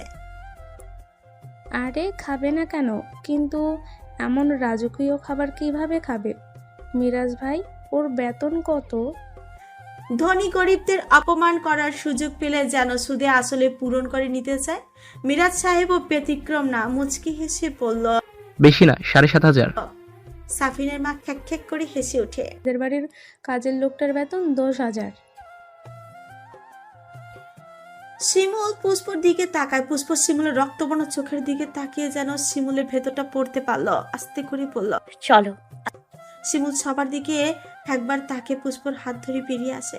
রোকসানা মুন্নি বাধা দিলেও তারা দাঁড়ায় না। যেখানে সম্মানী সেখানে আর থাকার প্রশ্নই আসে না। শিমুল আর পুষ্প রাস্তায় নেমে পড়ে। পুষ্প সেই কখন থেকেই কাঁদছে। শিমুল কিছু বলছে না, মুখের রাজ্যের অন্ধকার মেলা বসিয়ে ছিপ করে আছে। শিমুল পুষ্পকে নিয়ে সামনের একটা হোটেলে আছে। দুজনেই না খেয়ে আছে। হাতে অপমানের পরে ওই বাড়িতে খাওয়ার কোনো প্রশ্নই আসে না। পুষ্প কাছুমাছু করে বলল, আমি খাবো না। শিমুল চেয়ারে বসতে বসতে বলল, আমি খাবো, খুব খিদা পেয়েছে। পুষ্প শিমুলের শুকনো মুখের দিকে তাকিয়ে খাবার খেতে দেয়। রাতে পুষ্পর মন ভালো করতে শিমুল রাতের ঢাকা দেখায়, হাসাতে চায়। শিমুলের মুখের দিকে তাকিয়ে পুষ্প হাসে। ঘুমাতে গিয়ে শিমুল বলল, এই পুষ্প, আমি তোকে রানীর মতো রাখতে পারছি না। আসলেই আমি তোর লাইফটা শেষ করে দিলাম। শিমুলের চোখে পানি। পুষ্পর নজর এড়ায় না। ছেলেটা খাচ্ছে। বোবা কান্নার যে কোনো শব্দ নেই। থেমে থেমে নিঃশ্বাস নিচ্ছে আর প্রশস্ত বুকটা কাঁপছে। প্রিয় পুরুষের এমন ভেঙে যাওয়াটা পুষ্প ছয় না। নিজেকে সামলে আলতো করে হাসার চেষ্টা করলো। শিমুলের বুকে মাথাটা রেখে ফিস ফিস করে বলল, দূর, এসব কি কথা? আমি তো বেশ সুখে আছি। শিমুলের রানীর কি দুঃখ থাকবে? সে তো নিজেই রানী। তুমি মন খারাপ করো না তো। শিমুল ভেজা চোখে পুষ্পর দিকে তাকিয়ে থাকে। মেয়েটা তো বুঝদার। আসলে পরিস্থিতি মানুষকে বুঝদার বানিয়ে দেয়। শিমুল উঠে দাঁড়ায়। পুষ্প অবাক হয়ে পড়ল, এত রাতে কোথায় যাচ্ছ? শিমুলের চোখ ভরে জল আসে। পুষ্পর সামনে এসব কান্না টান্না করা যাবে না। পুরুষদের কান্না দেখানো কোনো ভালো কাজের মধ্যে পড়ে না। পুরুষরা কাঁদবে একা অন্ধকারে, খুব গোপন ভাবে। সে হাত নেড়ে পড়ল, আসছি। পুষ্প সোজা হয়ে শুয়ে থাকে। সে কিভাবে যেন বুঝে গেছে শিমুল বাইরে গিয়ে ইচ্ছে মতো কাঁদবে। তার নিজেরও কান্না আসে, বালিশ মুঠো করে ধরে ফুপিয়ে কেঁদে ওঠে। তার জন্যই তো শিমুলকে এত অপমান সইতে হলো। আহা, টাকা টাকা যে কি যার নেই সে বোঝে, 10 টাকার যে কি মূল্য নিম্নবিত্তরাই বুঝে। পুষ্প মনে মনে প্রতিজ্ঞা করে সে একদিন শিমুলের মাথার মুকুট হবে, সবাইকে তাক লাগিয়ে দিবে। শিমুল ব্রিজের উপরে গিয়ে দাঁড়ায়, অন্ধকার আকাশের দিকে তাকে হু হু করে কেঁদে ওঠে। আজকের দুপুরের কথাগুলো মনে হলেই মরে যেতে ইচ্ছে করে। এত অপমান! পুষ্পর করুণ মুখটার দিকে তাকালে শিমুলের দম আটকে আসে। এমন তো কথা ছিল না, তাহলে কেন সব উল্টো হচ্ছে? 2 হাত দিয়ে মাথার চুল খামচে ধরে। তার ইচ্ছে করছে ব্রিজ থেকে ঝাঁপ দিয়ে মরে যেতে। আচ্ছা, এই ব্রিজের উপর থেকে লাফ দিয়ে পড়লে কি সে মরবে, নাকি রাস্তার চলন্ত গাড়ির নিচে গেলেই মরণটা সহজ হবে? শিমুলের মাথায় একটাই কথা কিলবিল করে, সে মরলে কি পুষ্পর জীবনে ছন্দ পাল্টাবে? ভালো ঘর পাবে? যদি পায় তাহলে মূর্তি ক্ষতি কি? শিমুল চোখ বন্ধ করে ব্রিজের গায়ে হেলে দাঁড়ায়। সে কি ভাবছে এসব? মরে যাবে, মরে গেলে তার পুষ্পর কই যাবে? শিমুলকে হারিয়ে পাগল হয়ে যাবে না? পাগল মেয়ে আরো উল্টো পাল্টা কিছু করলেও অবাক হওয়া যাবে না। যাকে নিয়ে এত আয়োজন, সেই যদি ছন্নছাড়া পাগল রূপ ধারণ করে তাহলে কিভাবে হবে? আর সবচেয়ে বড় কথা, এমন কিছু করলে শিমুল প্রেমিক হিসেবে ব্যর্থ হয়ে যাবে না? তার বাবা জিতে যাবে না? ধুর, পাগলের মতো কি সব ভাবছে। সে মরবে কেন? সে তো বাঁচতে চায় 1000 বছর। মিষ্টি মুখের দিকে তাকিয়ে হাসতে চায়। অনেকদিন পরে আঙুলের ভাঁজে সিগারেট ধরে। অর্থ সংকটে পড়ার পরে বাড়তি খরচটা আপনা আপনি কমে গেছে। কি দরকার একটা সিগারেট খেয়ে 16 টাকা আগুনে পোড়াবার? নিজের দিকে তাকালে এখন শিমুলের অবাক লাগে, কত বদলে গেছে সে। সিগারেট খেয়ে মুখে চকলেট দিয়ে বাসার পথে হাঁটে। রুকসানা বিছানায় শুয়ে কাছে, তার মেয়ে জামাইটা না খেয়েই চলে গেল। বুকটা এত পুড়ছে। হঠাৎ করে শিমুল গার্মেন্টসে কাজ করে শুনে মাথা ঠিক ছিল না বিধায় কয়েকটা কটু কথা না হয় পুষ্পকে বলে ফেলেছে। এখন বুঝতে পারছে এমন করে বলা ঠিক হয়নি। আর কেউ না জানুক, তারা তো জানে শিমুল কেমন ঘরে ছেলে। বসে বসে খেলেও তার বাবার সম্পদ কমবে না। আর সে কিনা গার্মেন্টসে কাজ করছে, কার জন্য করছে? তাদের মেয়ের জন্যই তো। পুষ্পকে ভালো রাখতেই তো ছেলেটা নিজের আত্মসম্মান বাজি রেখে সব করছে। কিন্তু ওনারা রাগের মাথায় যা তা বলে দুজনকে অপমান করলো। মিজান এই নিয়ে অনেকবার পুষ্পর মোবাইলে ফোন দেয়, কিন্তু বারবার বন্ধ বলে। ওনারা মনে করে হয়তো মোবাইল বন্ধ করে রেখেছে, কিন্তু সে জানতে পারল না পুষ্পরা ফোনটা বিক্রি করেই মুন্নিকে দেখতে এসেছিল। মেয়ের শ্বশুর বাড়ি বিধায় রোকসানা শব্দ করে কাঁদছে না। মিজান স্তব্ধ হয়ে পাশে বসে আছে। রোকসানাকে সান্ত্বনা দেওয়ার ভাষা খুঁজে পাচ্ছে না। মেয়ের এই অবস্থায় তারও যে খারাপ লাগছে। শুক্রবার রাতে পুষ্পর শরীর খারাপ করে। শিমুল ফার্মেসি থেকে ওষুধ এনে দেয়। সকালে শিমুল আর পুষ্পকে রান্না করতে জাগায় না। কাজে যাওয়ার সময় হলে রাতে থাকা খাবারগুলো গরম করে নিজেই না খেয়ে রেখে দেয়। যে খাবারটা আছে এতে পুষ্প সকালে আর দুপুরে খেতে পারবে। এখন যদি শিমুল খায় তাহলে পুষ্প দুপুরে খেতে পাবে না। আর পুষ্প এই অসুস্থ শরীর নিয়েও রান্না করবে না, খাবেও না। তার মনের ভাব সে দোকান থেকে কিছু একটা খেয়ে নিবে। যাওয়ার আগে পুষ্পকে জাগিয়ে দিয়ে যায়। শিমুল দোকান থেকে বনকলা আর চা খেয়ে কাজে যায়। তার কপালে কি আছে শিমুলের জানা নেই। মিরাজ সাহেব কি তাকে কাজ থেকে বাদ দিয়ে দিবে? ভাবতে ভাবতে শিমুল কাজ করে। ম্যানেজারের কাছে শুনে মিরাজ স্যার আসেনি। শিমুল মনে কু ডাকে, যদি বাদ দিয়ে দেয় তাহলে আরেকটা কাজ কই থেকে জোগাড় করবে? এত লেখাপড়া করে কি লাভ হলো? একটুও কাজে লাগছে না। দুপুরে লাঞ্চে আওয়ারে সবাই খাবার খাচ্ছে, শিমুল চুপচাপ টুলে বসে আছে। পেটে এত ক্ষুধা লেগেছে যে মাথা ছিমছিম করছে। এত বড় দিন বনকলা খেয়ে থাকা যায়? শিমুল পেটে ব্যথা অনুভব করে। তার ভাত খেতে এত ইচ্ছে করছে, মনে হচ্ছে এক বসা 1 গামলা ভাত খেয়ে ফেলতে পারবে। সেই মানিব্যাগ বের করে কত টাকা আছে দেখে, অল্প টাকা আছে। তারপর ধীর পায়ে উঠে রাস্তার পাশে সস্তা একটা হোটেলে ঢুকে। হোটেলে গরু মাংসের ঘ্রাণে মোমো করছে। শিমুলের মন চায় গরু মাংস দিয়ে ভাত খেতে। গরু মাংস যে তার খুব প্রিয়, কিন্তু পকেটে টাকা কম, মাংস খেলে টাকা বেশি লাগবে। বাসায় পুষ্পটা একা, তাকে ছাড়া মাংস খাওয়ার প্রশ্নই আসে না। চোখ বন্ধ করে নিজের ইচ্ছেটাকে মাটি চাপা দিয়ে ডিম তরকারি, ডাল আর ভাত নেয়। টেবিলে খাবার আসলো, গোগ্রাসে গিলতে থাকে। ক্ষুধায় তাড়াহুড়ো করে খেতে গিয়ে গলায় আটকে খাবার কাশি চলে আসে। সামনে থেকে কেউ একজন পানির গ্লাস এগিয়ে দেয়। শিমুল পানি খায়। সামনের লোক এত তারা কিসের শিমুল, আস্তে খাও। শিমুল হাতের গ্লাস টেবিলে রেখে অবাক হয় সামনের মানুষটার দিকে তাকিয়ে। তার প্রাক্তন ভার্সিটির প্রিন্সিপাল সালাম হক। শিমুল ভালো ছাত্র ছিল বিদায় ভার্সিটিতে তার কদর ছিল আলাদা। সালাম হক শিমুলকে সবসময় অন্য চোখে দেখতেন। বাবার থেকে কোনো অংশে কম ভালোবাসেন না এই স্যার।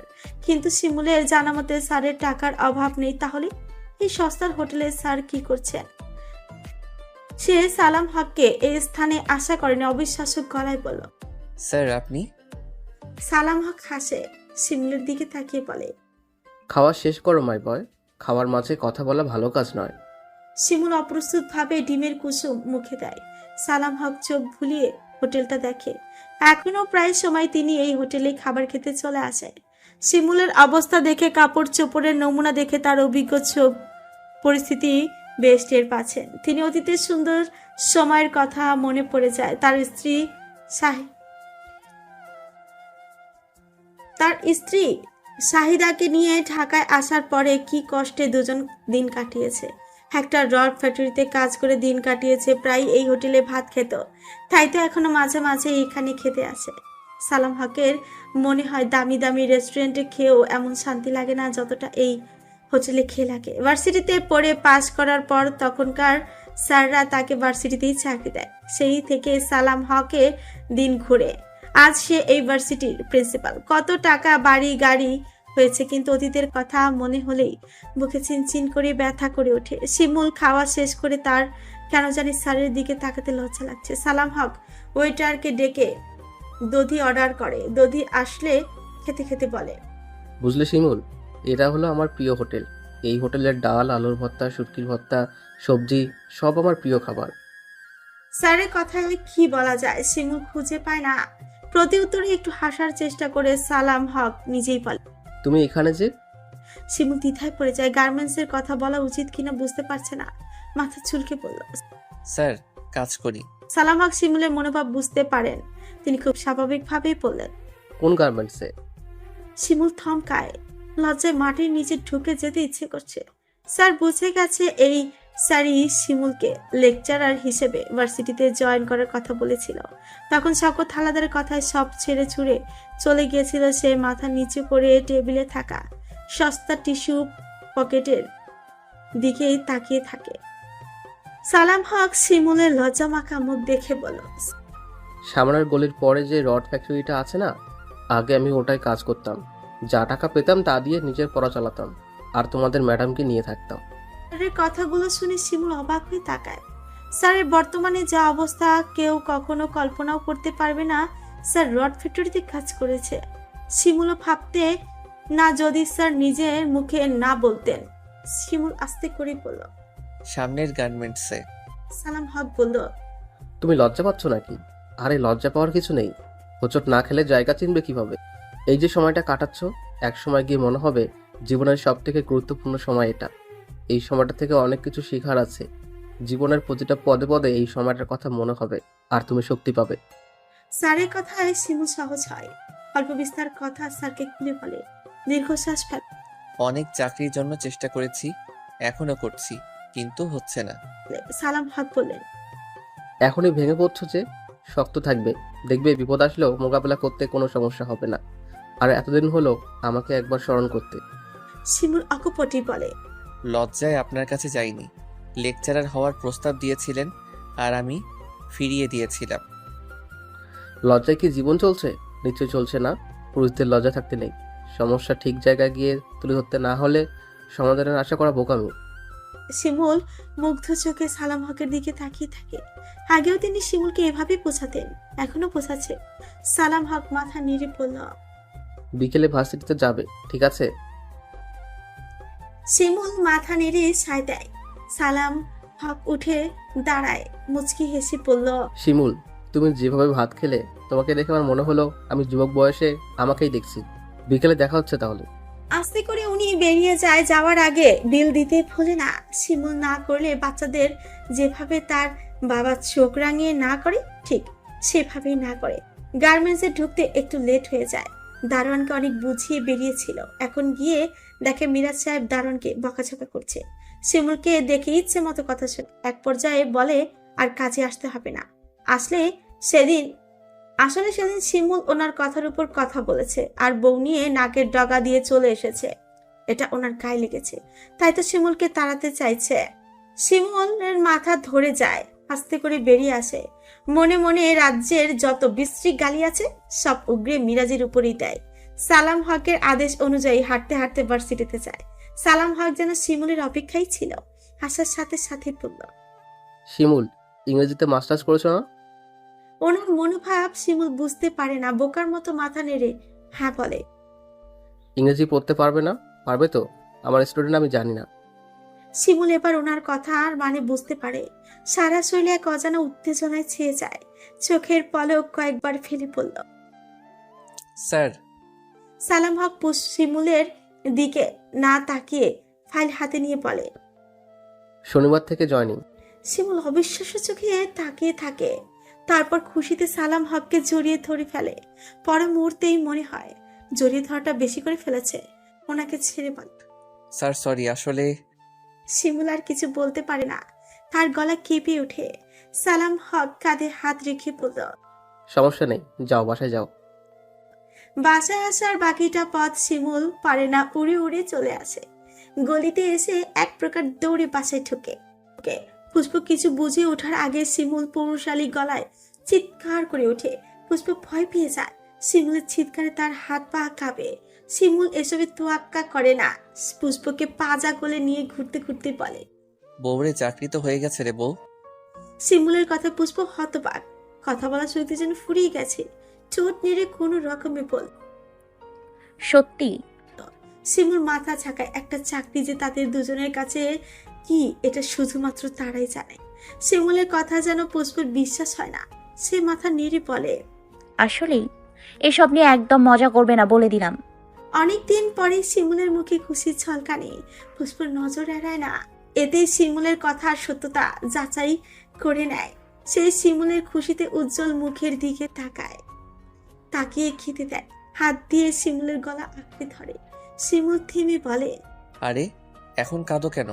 তোমার কাঁদার দিন শেষ পুষ্পরানী।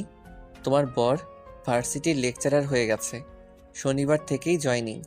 তার কথা শুনে পুষ্প বাচ্চাদের মতো ভ্যাভ্যা করে কেঁদে দেয়। শিমুল পুষ্পকে সহ ফ্লোরে বেছানো তোষকে বসে কান্নারত বউয়ের মুখের দিকে তাকিয়ে মিটিমিটি হাসে। শিমুলের মিটিমিটি হাসা দেখে পুষ্প কান্না থামায়। শিমুল বলে, আরো কাঁদো, দেখতে ভালোই লাগছে। পুষ্প শিমুলের মুখের দিকে তাকিয়ে থাকে, চোখ দিয়ে ঠিক পানি পড়ছে। চোখের পানির দিকে তাকিয়ে শিমুল থম মেরে তাকিয়ে থাকে। কিছুক্ষণ পরে গম্ভীর গলায় বলে, তোমার চোখ থেকে অনেক পানি ঝরেছে, আজকে যেন শেষ কান্না হয়, আর কখনো কাঁদবে না, মনে থাকবে। এখন হাসো তো। পুষ্প কান্নারত মুখেই হাসে, চোখে জল মুখে হাসি। মাথা নেড়ে বলল, আমার খালি কান্না আসতেছে।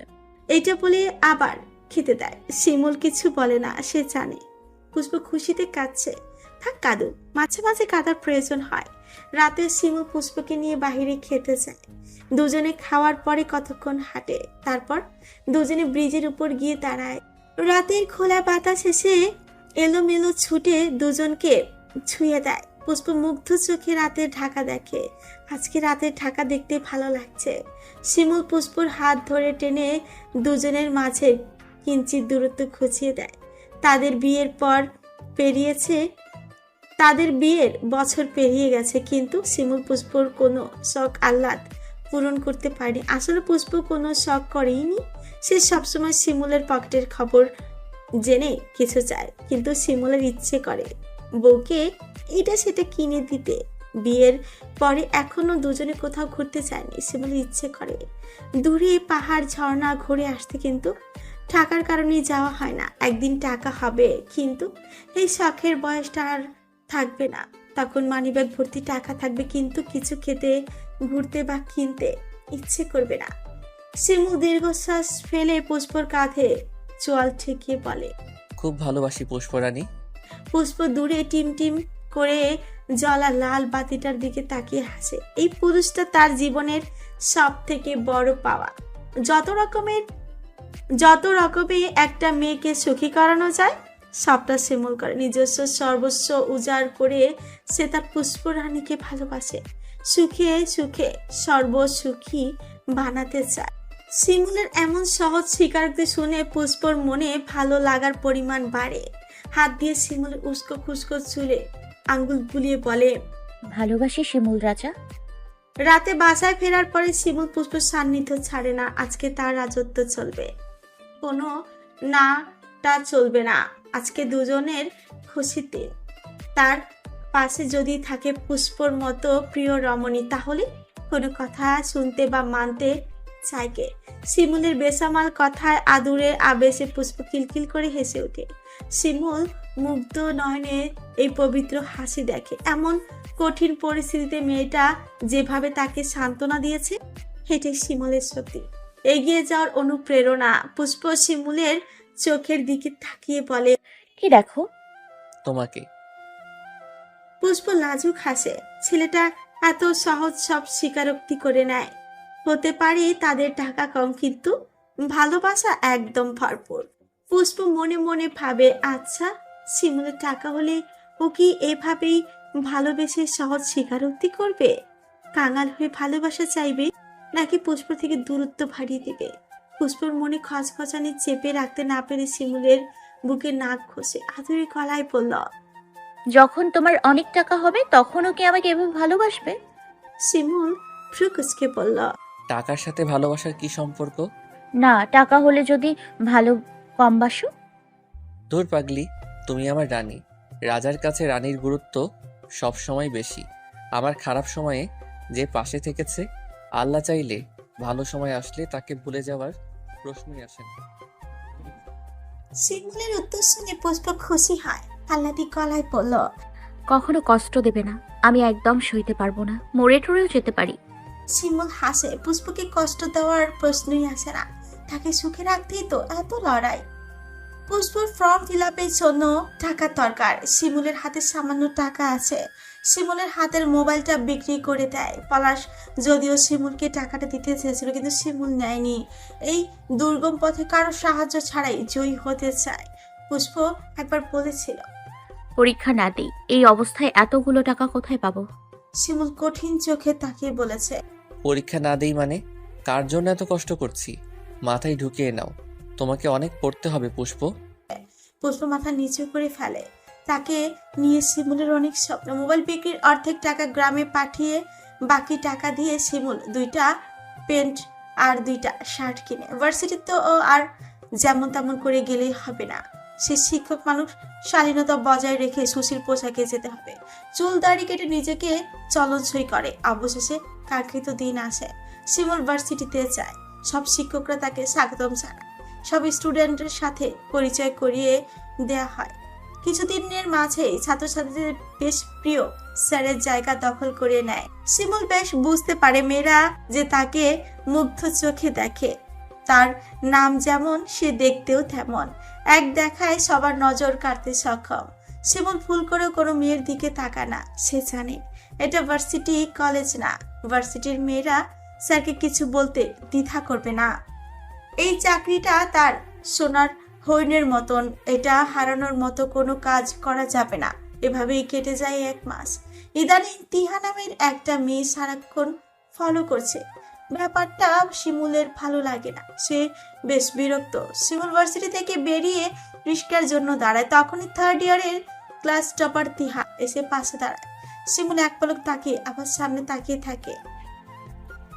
তিহা গলা খাকারি দিয়ে শিমুলের দৃষ্টি আকর্ষণ করতে চায়। শিমুল ভদ্রতা বশত তাকায়। তিহা বলে, স্যার। তিহার না বলা কথা তার মুখের লাজুক হাসিতেই বোঝা যাচ্ছে। শিমুল বিরক্তি ভাবে তিহার দিকে তাকিয়ে বলে, কিছু বলবেন? বড়লোক বাবার একমাত্র মেয়ে শিমুলকে নিজের কথা জানাতে দ্বিধা করে না। স্যার, আপনাকে আমার ভালো লাগে। শিমুল আন্দাজেই ঠিক হয়। সে মুচকি হেসে বলে, তারপর? আপনি চাইলে আব্বুকে বলে আমরা বিয়ে করে ফেলবো, যদি আপনার প্রেমে আপত্তি না থাকে। Good idea. তারপর? শিমুলের কথায় তিহা অপ্রস্তুত হয়, মাথা নিচু করে দাঁড়িয়ে থাকে। পিনমিন করে বলে, প্রথম দিন থেকে আপনাকে ভালো লাগে, আপনাকে না পেলে মরে যাব। শিমুল মনে মনে হাসে। এই সিনেম্যাটিক ডায়লগ এই যুগেও ব্যবহার হয় নাকি? মরবেন কেন? আমি কি অক্সিজেন? শিমুলের কথায় তিহা খুশি হয়, লাজুক হেসে বলল, হ্যাঁ। শিমুল প্যান্টের পকেট থেকে মানিব্যাগটা বের করে পুষ্প আর তার জড়িয়ে ধরে রাখা ছবিটা দেখিয়ে বলে, আমার অক্সিজেন। আশা করি আর কখনো এসব বলতে আমার সামনে আসবেন না। আমি শিক্ষক, সম্মান দিতে শিখুন। তিহা অবাক চোখে ছবিটার দিকে তাকিয়ে থাকে। মেয়েটাকে জিজ্ঞাসা চোখে শিমুলের দিকে তাকালে শিমুল বলে, এটা আমার স্ত্রী, আমার পুষ্পরানী। রিস্কা আসলে তিহার অবাক হওয়া দৃষ্টি উপেক্ষা করে শিমুল বাসার উদ্দেশ্যে যায়। তার পকেটে প্রথম মাসের বেতনটা খুশিতে তার কেমন জানি লাগছে। বারবার পুষ্পর হাসি মাখা মুখটা ভেসে উঠেছে। ভাবছে গিয়ে টাকাটা পুষ্পর হাতে দিবে। পুষ্প তখন বিছানায় গড়াগড়ি খাচ্ছিল। আজকাল শরীরের অবস্থাটা ঠিক বোধগম্য হয় না। সব সময় খারাপ লাগে, শরীর গুলিয়ে আসে, শুয়ে থাকতে ইচ্ছে করে। শিমুলকে ফোন দিতে ইচ্ছে করলেও উপায় নেই তার, যে মোবাইল নেই।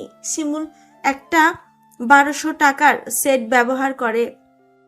শিমুলের কথা ভাবতে ভাবতে শিমুল আসে। পুষ্প ঠান্ডা পানি এনে দেয়। শিমুল পুষ্পর হাতে একটা খাম দিয়ে বলে, এটা তোমার? পুষ্প খামের দিকে তাকিয়ে বলে, কি? শিমুল পানি খায়। গায়ের শার্ট খুলতে খুলতে বলে, খুলো, খুলে দেখো। পুষ্প খামটা খুলে দেখে অনেকগুলো 1000 টাকার নোট। তার চোখের মনি বড় হয়ে যায়। বিস্ফোরিত না নিয়ে শিমুলের দিকে তাকায়। শিমুল পুষ্প চাহনি দেখে হাসছে। পুষ্প দ্রুত বলল, বেতন পেয়েছো? হ্যাঁ। আল্লাহ, কতগুলো টাকা? শিমুল হাসে। পুষ্প টাকাগুলোর দিকে তাকিয়ে মনে পড়ে যায় দুজনে এই টাকার জন্য কত কষ্টে দিন কাটাচ্ছে। এতগুলো টাকা হাতে নিয়ে পুষ্প ঝরঝর করে কেঁদে দেয়। শিমুল অবাক হয়ে বলল, এই মেয়ে আবার কাঁদো কেন? আল্লাহ, কি যন্ত্রণা। পুষ্প কথা বলে না, শিমুলের দিকে তাকিয়ে কাঁদে। শিমুল কাছে গিয়ে জড়িয়ে ধরে, শাসানো গলায় বলে, আর কাঁদতে মানা করেছিলাম না? পুষ্প টাকাগুলো বুকে জড়িয়ে বলে, আজকেই শেষ, আর কখনো কাঁদবো না। শিমুলের চোখের কোণেও পানিতে ভরে আসে, গলা বুজে আসে, কান্না আসতে চায়, কিন্তু কাঁদে না। তার যে শক্ত থাকতে হবে। পুরুষ বলে কথা, নারীদের মতো সহজে নিজেকে ভেঙে দেওয়ার অধিকার যে বিধাতা দেয়নি। পুষ্পর মাথায় চুমু দিয়ে বলল, আচ্ছা, আজকেই লাস্ট। শিমুলের আশকারা পেয়ে পুষ্প হাউমাউ করে কেঁদে দেয়। এই টাকার জন্য শিমুল কত অপমানিত হয়েছে, দুজনে খাবার কত কষ্ট পেয়েছে। শিমুলের মাথায় দুষ্টুমি আসে, হাসতে করেই বলল, আজকে আমাকে আমার এক ছাত্রী বিয়ের প্রস্তাব দিয়েছে। সাথে সাথে পুষ্পর কান্না থেমে যায়। তড়িৎ গতিতে মাথা তুলে শিমুলের দিকে তাকায়। পুষ্পর থমকালেও চেহারা দেখে শিমুলের খুব ভালো লাগে। আর একটু রাগাতে বলে, ছাত্রীদেরই বা কি দোষ বলো? এমন তরতাজা স্যার যদি ঘুরে ঘুরে ক্লাস নেয় তাহলে কি প্রেমে না পড়ে পারে? ইস, কি ফিলিংস, আহা। পুষ্প রাগলো না, বরং পদ্ম বড় রাখিতে পানির বাঁধ ভাঙলো। অবস্থা বেগতিক দেখে শিমুল কানে ধরে দাঁড়িয়ে সরি বলল।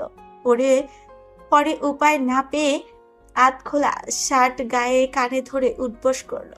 পুষ্প ফোলা ফোলা চোখে শিমুলের দিকে তাকিয়ে ভাঙা গলায় ফ্যাস ফ্যাস করে পড়ল, আমি পরীক্ষা দিয়ে তোমার ইউনিভার্সিটিতেই ভর্তি হব। তারপর সবাইকে বলে দিব শিমুল আমার জামাই, আমার কলিজা। শিমুলের বুকটা সুখে সুখে পূর্ণ হয়ে ওঠে। পুষ্পর লাল হাওয়া নাকের ডগায় আলতো টোকা দিয়ে বলল, এত হিংসে? পুষ্প শিমুলের হাত সরিয়ে বলল, এত মার খেয়ে বিয়ে করেছি এসব শোনার জন্য, যে আসবে হাত পা ভেঙে গলায় ঝুলিয়ে দিব। আমি শিমুলের বউ। শিমুল বাসাটা পাল্টে ইউনিভার্সিটির পাশে 2 রুমের একটা ফ্ল্যাট নেয়। কিছু আসবাবপত্র কিনে। পুষ্প ফুটপাত থেকে এটা সেটা কিনে বাসাটা নিজের মতো সাজায়। পুষ্প এই রুম থেকে ওই রুমে প্রজাপতির মতো উড়ে উড়ে যায়, আবার আসে। শিমুল পুষ্পর উচ্ছলতা দেখে হাসে। একদিন এই দুজনে মিলে রান্না করেছিল। পুষ্প গায়ের ওড়না কোমরে গুজে ভাতের মার ফেলছে। এই সামান্য ব্যাপারটা শিমুলের এত ভালো লাগলে যে সে মুগ্ধ হয়ে তার বউকে দেখছে। এই কমাসে যেন বেশ ঘরণী হয়ে গেছে পুষ্প। বিয়ের পরে যেন পুষ্প আরো সুন্দর হয়ে গেছে, একদম চোখে লাগার মতো। নাকি শিমুলের কাছে এমন লাগে? তবে আজকে পুষ্পের মুখটা কেমন যেন লাগছে। সে পুষ্পকে ডাকে। পুষ্প। পুষ্প ভাতের মার ফেলছিল। শিমুলের কথা শুনে তার দিকে তাকায়। শিমুল তরকারি নাড়া বন্ধ করে বলে, মুখটা শুকনো লাগছে কেন, কোনো সমস্যা? পুষ্প শিমুলের দিকে ফিরে হাতের উল্টো পিঠে দিয়ে নাকের ঘাম মোছে। কিছুদিন ধরে এত দুর্বল লাগছে, সারাক্ষণ মাথা ঘোরে। শিমুলের মাথায় যে চিন্তাটা প্রথম আসে সেটা হলো পুষ্প গর্ভবতী না তো। পুষ্প মনে মনে এটাই ভাবে। দুজনে দুজনের মুখের দিকে তাকিয়ে থাকে। শিমুল বলে, প্রেগনেন্ট নাকি? আমি কিভাবে জানবো? পুষ্প মুচকি হেসে বলল, তো কে জানবে? যে জানার কথা। শিমুল প্রতিবাদী গলায় বলল, এটা অসম্ভব। পুষ্প তরকারি লবণ ঠিক কিনা দেখে মুখের হাসির দৈর্ঘ্য বাড়িয়ে দেয়। আমার মনে হয় কেউ চলে এসছে, অভিজ্ঞ লোক। শিমুল অবিশ্বাসের চোখে তাকিয়ে থাকে। সে অনভিজ্ঞ লোক, এটাও শোনার ছিল। আর এমনটা হবার কোনো চান্স নেই। সে পুষ্পর ব্যাপারে খুবই সতর্ক। তার হয়তো বাবা ডাক শোনার বয়স হয়েছে, কিন্তু পুষ্প সে তো এখনো ছোট। হ্যাঁ, বাচ্চা হলে পালন করে বড় তো করতেই পারবে, তবে এতে করে যদি তার স্বপ্ন পূরণ না হয়, শরীর খারাপ করে, তাহলে এইসব ভেবেই তো শিমুল সতর্ক।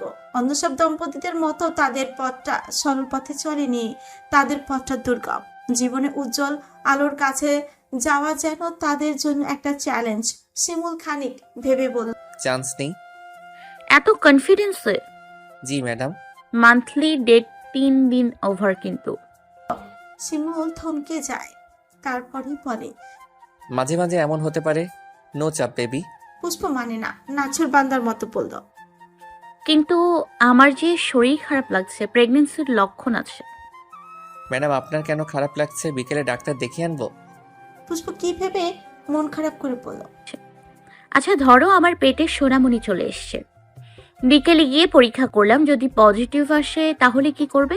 শিমুল পুষ্পর মন খারাপের আজ পায় পাত্তা না দিয়ে বলে, এসব কিছু হবে না, কাজ করো। পুষ্প কাজ বন্ধ করে দাঁড়িয়ে থাকে। খাতু খাতু গলায় বলল, অ্যাবর্শন করে ফেলবো? পুষ্প কথা শুনে শিমুল চুপচাপ দাঁড়িয়ে থাকে। এমন কিছু না পুষ্প, খালি খালি টেনশন করো না তো।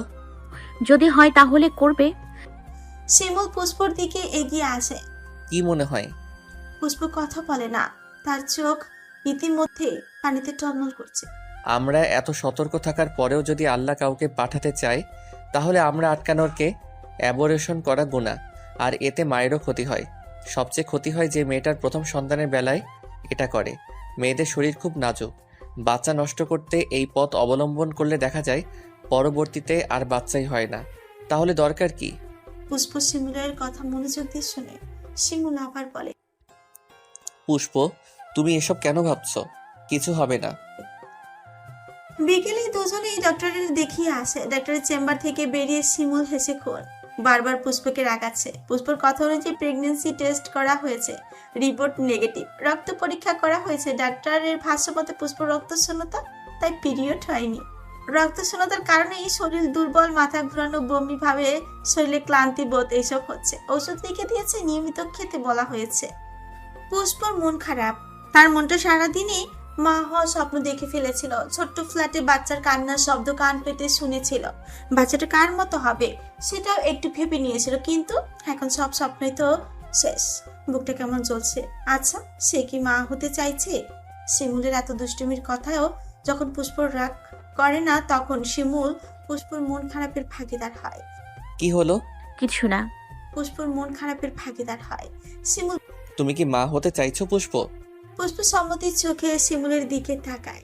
শিমুল পুষ্পকে নিয়ে একটা ক্যাফেতে গিয়ে বসে। তোমার না অনেক স্বপ্ন, অফিসার হবে না? তাহলে এত অল্প বয়সে পুচকি চলে আসলে কিভাবে হবে? প্রচুর পড়তে হবে তো।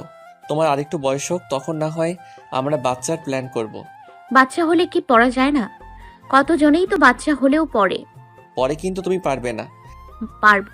শিমুল মাথা নাড়িয়ে বোঝানোর ভঙ্গিতে বলে, আমার বাচ্চা নিব, কিন্তু তুমি আগে নিজে প্রতিষ্ঠিত হও। তুমি কি ভুলে গেছো তোমার পড়ালেখা নিয়ে আমাকে কত কথা শুনতে হয়েছে? পড়ালেখার দোহাই দিয়ে আমাদের বাড়ি থেকে বের করে দিয়েছে। ভুলে গেছো সব? ভুলি। কখনো ভুলাও যাবে না। যারা তোমার পড়া নিয়ে কটূক্তি করেছে তাদের দেখিয়ে দিতে হবে পুষ্প খাঁটি সোনা। এখন যদি বাচ্চা নিয়ে সংসারে ব্যস্ত হয়ে সব ভুলে বসো তাহলে কিভাবে হবে? আমি চাই আর কয়েক বছর পরে বাবু নিতে, আর আমার বউকে অফিসার বানাতে চাই। কি আমার স্বপ্ন পূরণ করবে না? পুরনো আঘাতগুলো শিমুল আবার মনে করিয়ে দিয়েছে।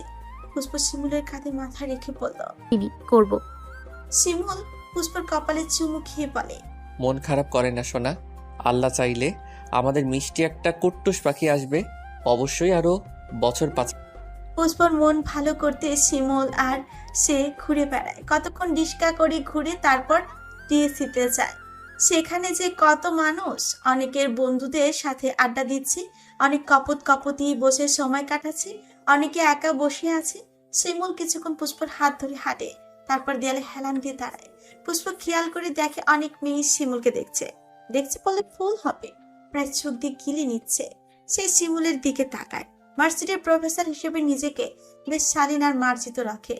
কালো শার্ট আর সাদা প্যান্টে ফর্সা গায়ের শিমুলকে ফুটন্ত ফুলের মতো দেখাচ্ছে। মাথা ভর্তি ছাকড়া চুল, পরিপাটি করে গোছানো, মুখের মিষ্টি হাসি আর কথা বলার ভঙ্গিমা সবার নজর কাটতে সক্ষম। উফ, সেটা তো সুন্দর কেন? পুষ্প ইদানিং ক্ষণে ক্ষণে শিমুলের প্রেমে পড়ে। ভেবেছিল তার জীবনে একবারই প্রেমে পড়া হলো, কিন্তু ভুল। তার জীবনে সে 1000 বার প্রেমে পড়েছে। একটা পুরুষের প্রেমে যত রকম ভাবে পড়া যায় সে পড়েছে। আজকে শিমুলকে একটু বেশি সুন্দর লাগছে, কিন্তু মেয়েরা এভাবে তাকায় কেন জানে না। শিমুল বিবাহিত। মেয়েদের বিয়ে হলে শাড়ি চুড়ি নাকফুল পরে, নিজেদের গায়ে বিবাহিতের ছাপ দেয়, কিন্তু ছেলেদের বেলায় কোনো ছাপ নেই। কেন? কোনোভাবে বোঝার উপায় নেই বিবাহিত নাকি অবিবাহিত। প্রাণের পুরুষের দিকে মেয়েদের এমন চাহনি পুষ্পের ভালো লাগে না। শিমুল বোধহয় মেয়েদের এমন চাহনি দেখে মুচকি হাসে। তার হাসি দেখে পুষ্পর রাগ আকাশ ছোঁয়া। পুষ্প অভিমানী চোখে শিমুলের দিকে তাকিয়ে আছে। শিমুল তার ফুলানো গাল দুটো চিপে পড়ল। পরে কি হয়েছে পাখিটার?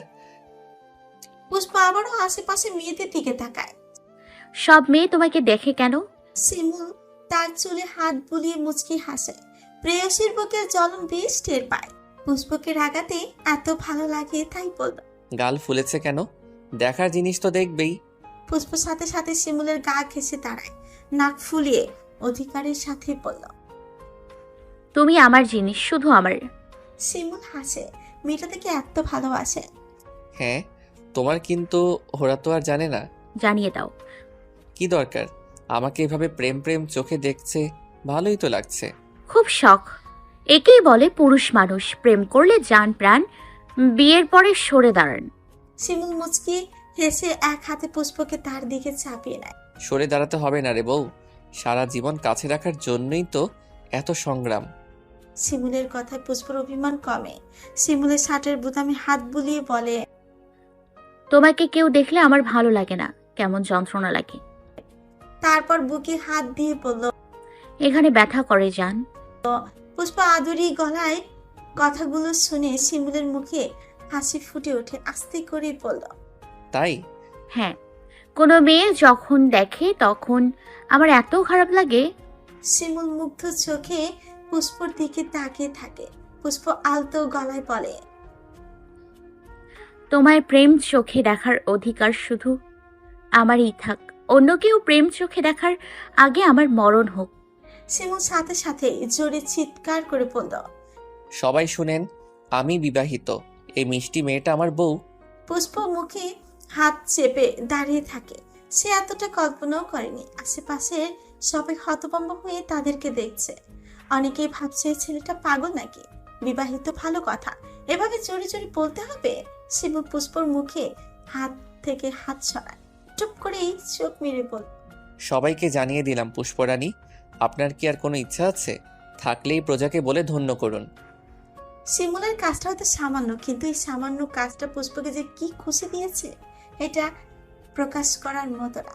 অনেকের কাছে হয়তো পাগলামি বলে মনে হতে পারে, কিন্তু শিমুল জানে মাঝে মাঝে প্রিয়তমার সুখে ফোয়ারা বইয়ে দিতে এমন পাগলামির দরকার আছে। পুষ্প হেসে পড়ল। পাগল নাকি? পাগলই তো, আজকে বুঝলে? পুষ্প হাসে। ছেলেটা এত সহজ স্বীকারোক্তি করে যে পুষ্প এই ছেলেটার কথাগুলোর প্রেমে পড়ে যায়।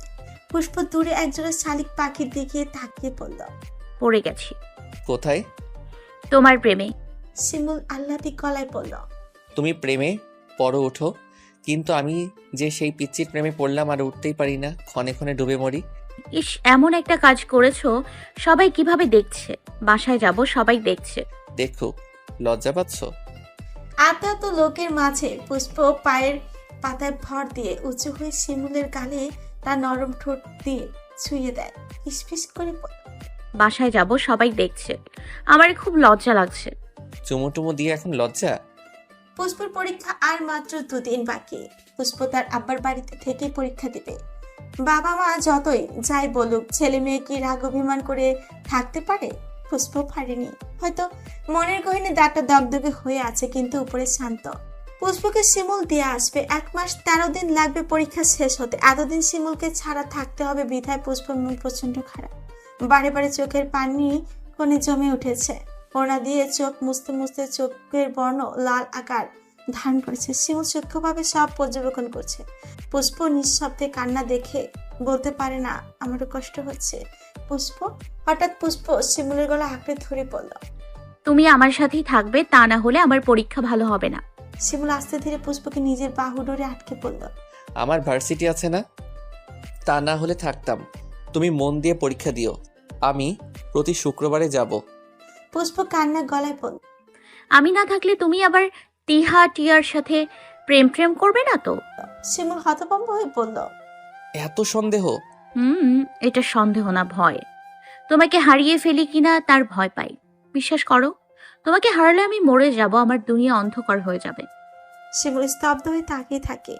এত ভালোবাসা হারানো যায়? যায় কিনা জানা নেই, কিন্তু শিমুল হারাতে দিবে না। রাত 8টা নাগাদ শিমুল আর পুষ্প তাদের বাড়িতে আসে। এবার পুষ্পদের বাবা মায়ের ব্যবহার পুরো বদলে গেছে। সেবার মুন্নি শ্বশুর বাড়িতে শিমুলের প্রতি যে অবজ্ঞা অবহেলিত ছিল তার কোনো রেশ নেই। এবার সবটা জুড়ে আদর আপ্যায়ন, প্রফেসর জামাই বলে কথা। পুষ্প অবাক হয়ে দেখে, জীবনে টাকাই কি সব? টাকা না থাকলে মানুষ দাম দেয় না, আর টাকা থাকলে মাথায় করে রাখে। অথচ মানুষ কিন্তু একজনই ভিন্ন, শুধু টাকায়। তাহলে কি টাকাই সব? শিমুল বাড়িতে যায়। গ্রামে এসে তার মাকে না দেখে চলে যাবে? কখনোই না। সে কত মাস ধরে মায়ের মুখটা দেখে শান্তি নেওয়া হয় না। বাবা প্রায় ফোন করে, কান্নাকাটি করে। তাই শিমুল সকালে ঘুম থেকে উঠে পুষ্প থেকে বিদায় নিয়ে বাড়িতে গেল। তার মনের ভাব মায়ের কাছে 2 ঘন্টা থেকে ঢাকা চলে যাবে। শিমুল বাড়িতে ঢুকেছে, যেই বাড়িতে শৈশব থেকে যুবক হয়েছে, আজকে সেই বাড়িতে ঢুকতে শিমুলের কেমন অস্বস্তি লাগছে। হয়তো বাড়ি থেকে তাড়িয়ে দেওয়া হয়েছিল বলেই এমন লাগছে। রাবেয়া ছেলেকে দেখে আবার কান্নাকাটি শুরু করে। দুজনেই সোফায় বসে কথা বলার এক পর্যায়ে শওকত হাওলাদার আর মজিব হাওলাদার বাড়িতে আসে। তারা কেউই ড্রয়িং রুমে শিমুলকে আশা করেনি। শওকত হাওলাদার গলা ছেড়ে ফুলিকে ডেকে পানি দিতে বলে ড্রয়িং রুমে আসে। শিমুলকে দেখে কিছুটা চমকে যায়। শিমুল অপ্রস্তুত হয়ে নড়েচড়ে বসে, তারপর কাট গলায় বলল, কেমন আছেন?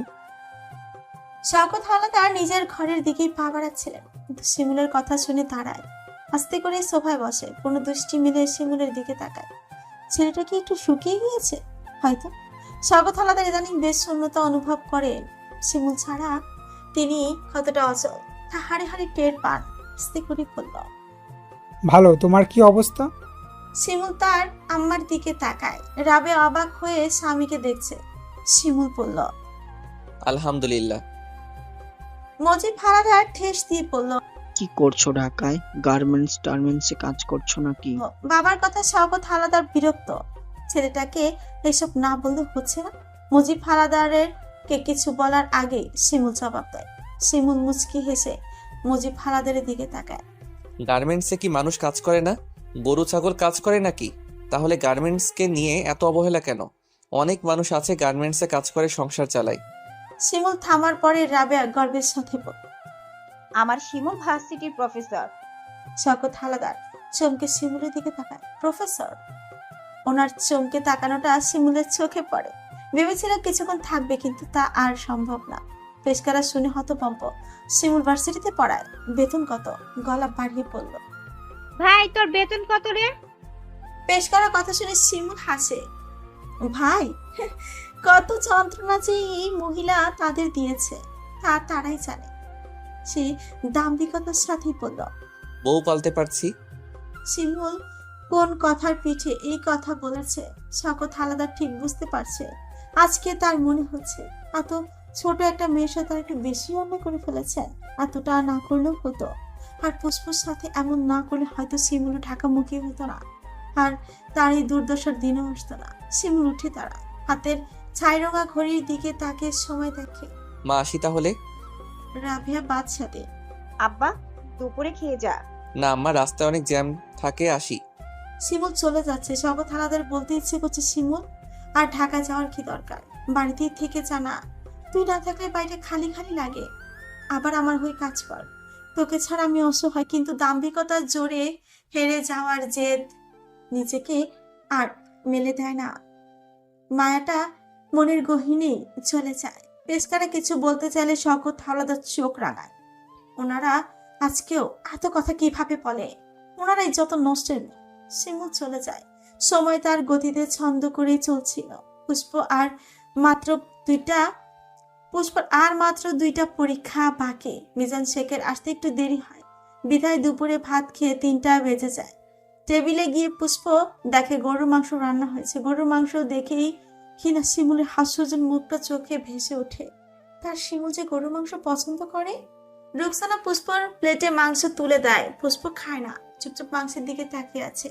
টাকার অভাবে ঢাকায় যাওয়ার পরে আর মাংস কেনা হয়নি, খাওয়া হয়নি। এই 2 মাস ধরে ধার দেনা, ফ্ল্যাট অ্যাডভান্স ভাড়া আর টুকটাক কেনাকাটা দিয়ে টাকা ফুরিয়ে গিয়েছে। এই মাংস তরকারি পেলে শিমুল অনেকটা ভাত খেতে পারত। কি জানে আজকে দুপুরে কি খাবে?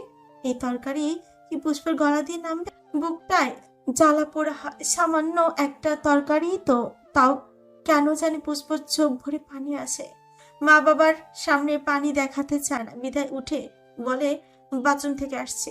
রুমে গিয়ে মায়ের মোবাইল দিয়ে শিমুলকে ফোন দেয়। শিমুল তখন ভাত খাচ্ছিল।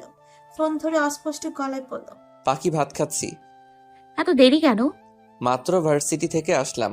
পুষ্প জবাবে বলে, কি দিয়ে খাচ্ছ?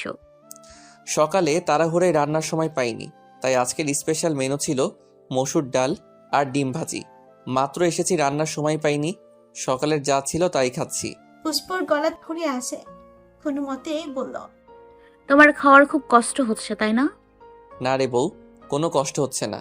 পাগলি, তুমি কি এসব নিয়ে টেনশন করছো? আমি জানি কষ্ট হচ্ছে, কিন্তু তুমি বলবে না।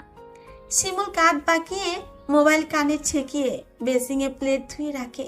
আসলেই তার খাবারে একটু সমস্যা হচ্ছে, কিন্তু পুষ্পকে এসব বলা যাবে না। সে জানে মেয়েটা তাকে নিয়ে কতটা টেনশন করছে। পুষ্পর কথা পাত্তা না দিয়ে বলল, আরে না। পুষ্প কিছুক্ষণ চুপ করে থাকে, তারপর হঠাৎ ফুপিয়ে উঠে বলল, মিস করছি, কবে আসবে? শিমুল হাসে। পুষ্পবিহীন ফ্ল্যাটটা তার কাছে খুব অসহ্য লাগছে। পুষ্পর শূন্যতা বুকের গভীরে খুঁচিয়ে বুকটা রক্ত করছে। সেও তো রাজ্যের মিস করছে। তার পুষ্প রানীকে আদরে গলায় বলল, এখন তো আসতে পারবো না সোনা। পুষ্প অভিমানে টলমল করে বলে, না কেন? তুমি কি আমাকে মিস করছো না? আমাকে বুকে না নিয়ে ঘুমোতে পারছো? আমি তো পারছি না, এমন কেন তুমি? শিমুল হাসে। এটা ঠিক প্রথম কয়েকদিন পুষ্পকে ছাড়া ঘুমাতে কি যে খারাপ লাগতো। কতদিন ধরে মেয়েটা বুকে ঘুমায় না। হঠাৎ করে শূন্যতায় শিমুলের চোখের ঘুম চলে গিয়েছিল, কিন্তু কয়েকদিন যাওয়ার পরে আস্তে আস্তে নিজেকে মানিয়ে নিয়েছে। কথায় আছে না, মানুষ অভ্যাসের দাস। বউকে মানাতে বল। ঢাকা আসলে সারাক্ষণ বুকে নিয়ে রাখবো, হলো?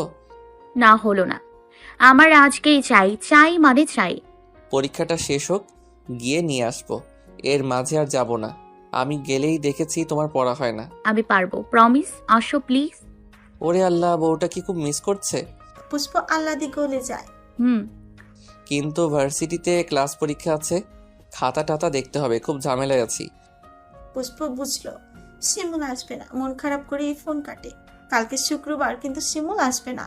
চুপচাপ ভাত খেতে যায়। অল্প একটু ভাত খেয়ে উঠে পরে। রাত তখন কয়টা জানা নেই। পুষ্প অনুভব করে তাকে কেউ আষ্টে পৃষ্ঠে জড়িয়ে আছে। ছোঁয়াটা, গায়ের গন্ধটা, বুকের স্পন্দনটা পুষ্প খুব পরিচিত। আধো ঘুমিয়ে মধ্যেই বুঝলো এটা শিমুল। হুট করে চোখ জোড়া খুলে ঘাড় ঘুরিয়ে পেছনে তাকায়। শিমুল হাসছে। পুষ্প অবাক হয়, শিমুল যে তার কি আসার কথা ছিল? সে তাহলে পুষ্পটাকে সাড়া দিতেই এসেছে। মস্তিষ্কটা ঘুম থেকে জেগে খুশিতে ভরে গেল। বিড়ালের মতো শিমুলকে জড়িয়ে ধরে। সত্যি এসছো? শিমুল হাসে।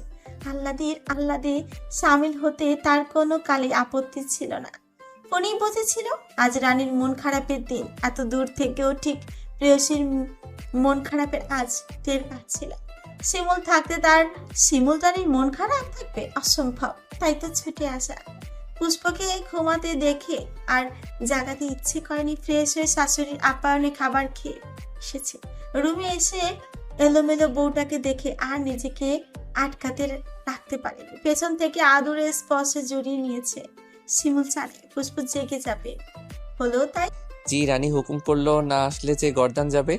আমি এত তাড়াতাড়ি গর্দান হারাতে চাই না। পুষ্প খিলখিল করে হেসে ওঠে। এই পুরুষটা তাকে এত বুঝে, তার ছোট ছোট ইচ্ছেগুলোকে এত প্রাধান্য দেয়, তার মনের রাজ্য সুখের বন্যায় ভরিয়ে দিতে একটু কিপচমো করে না। গর্দান চাই না, আমি খুব খুশি হয়েছি। আচ্ছা, তাহলে খুশির প্রতিদান কি দিবে? পুষ্প চোখ টিপ টিপ করে তাকায়। দুষ্টুমির গলায় বলে, চকলেট। আমাকে বাচ্চাদের খাবার দিচ্ছ কেন? আমি কি বাচ্চা? অন্য কিছু দাও, বড়দের কিছু। বড়লোকদের কিছু মানে? শিমুল বাম চোখ টিপ দিয়ে বলল, থাকে না কিছু মিছু। পুষ্পুর কথা সুর ধরতে পেরে শিমুল বলল, ওরে দুষ্টু। শিমুল ভ্রু নাচিয়ে বলল, ওরে বাটপার, আমি দুষ্টু? আরেকজন যে আমার দহনে জ্বলে পড়ে ছারখার হয়ে যাচ্ছে, তার মতলব কি? পুষ্প মুচকি হেসে শিমুলের আদল বুকে নাক ঘষে। কোনো মতলব নেই শিমুল ভাই। শিমুল শক্ত হাতে পুষ্পকে ধরে নিজের বুকের উপর উঠিয়ে স্পিস করে পড়ে। আপনি কি মনে করেছেন আমি আপনার মতলব বুঝি না? উপর হওয়াতেই পুষ্পর বেনি চুল সামনে লুটিয়ে পড়ে। তাহলে কোন সব? বরকে মিস করতে পারি না। শিমুল পুষ্পর বেনি পেছনের দিকে ঠেলে দিয়ে বলল, আমি তো বুঝি গো সুন্দরী। পুষ্প শিমুলের গালে হাত রাখে। নাকি তোমাকে ভীষণ মনে পড়ছিল, মনে হচ্ছিল তোমার বুকে গেলেই শান্তি লাগবে। শিমুল তার হাত দিয়ে পুষ্পকে বুকে নিয়ে বলল, শান্তি লাগছে? ভীষণ। তোমার বুকে আমার এত শান্তি লাগে। শিমুল চোখ বন্ধ করে পুষ্পর বুকের ধুকপুকানি অনুভব করে। পুষ্প এই মুহূর্তে উপলব্ধি করে শিমুল ভয়ঙ্কর প্রেমিক, ভয়ঙ্কর স্বামী। সঠিক মানুষটা যদি পাওয়া যায় তাহলে সুখের প্রহর শুরু। এক জীবনে প্রেমিককে স্বামী হিসেবে পাওয়া বড় সৌভাগ্য। এমন সৌভাগ্য সবার হয় না, যার হয় সে নিঃসন্দেহে ভাগ্যবতী।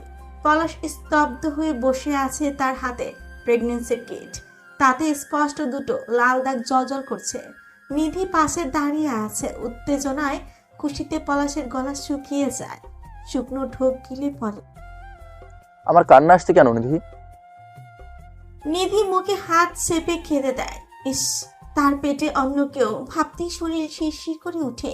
পলাশ বিছানা থেকে ফ্লোরে বসে নিধিকে টেনে কাছে নেয়।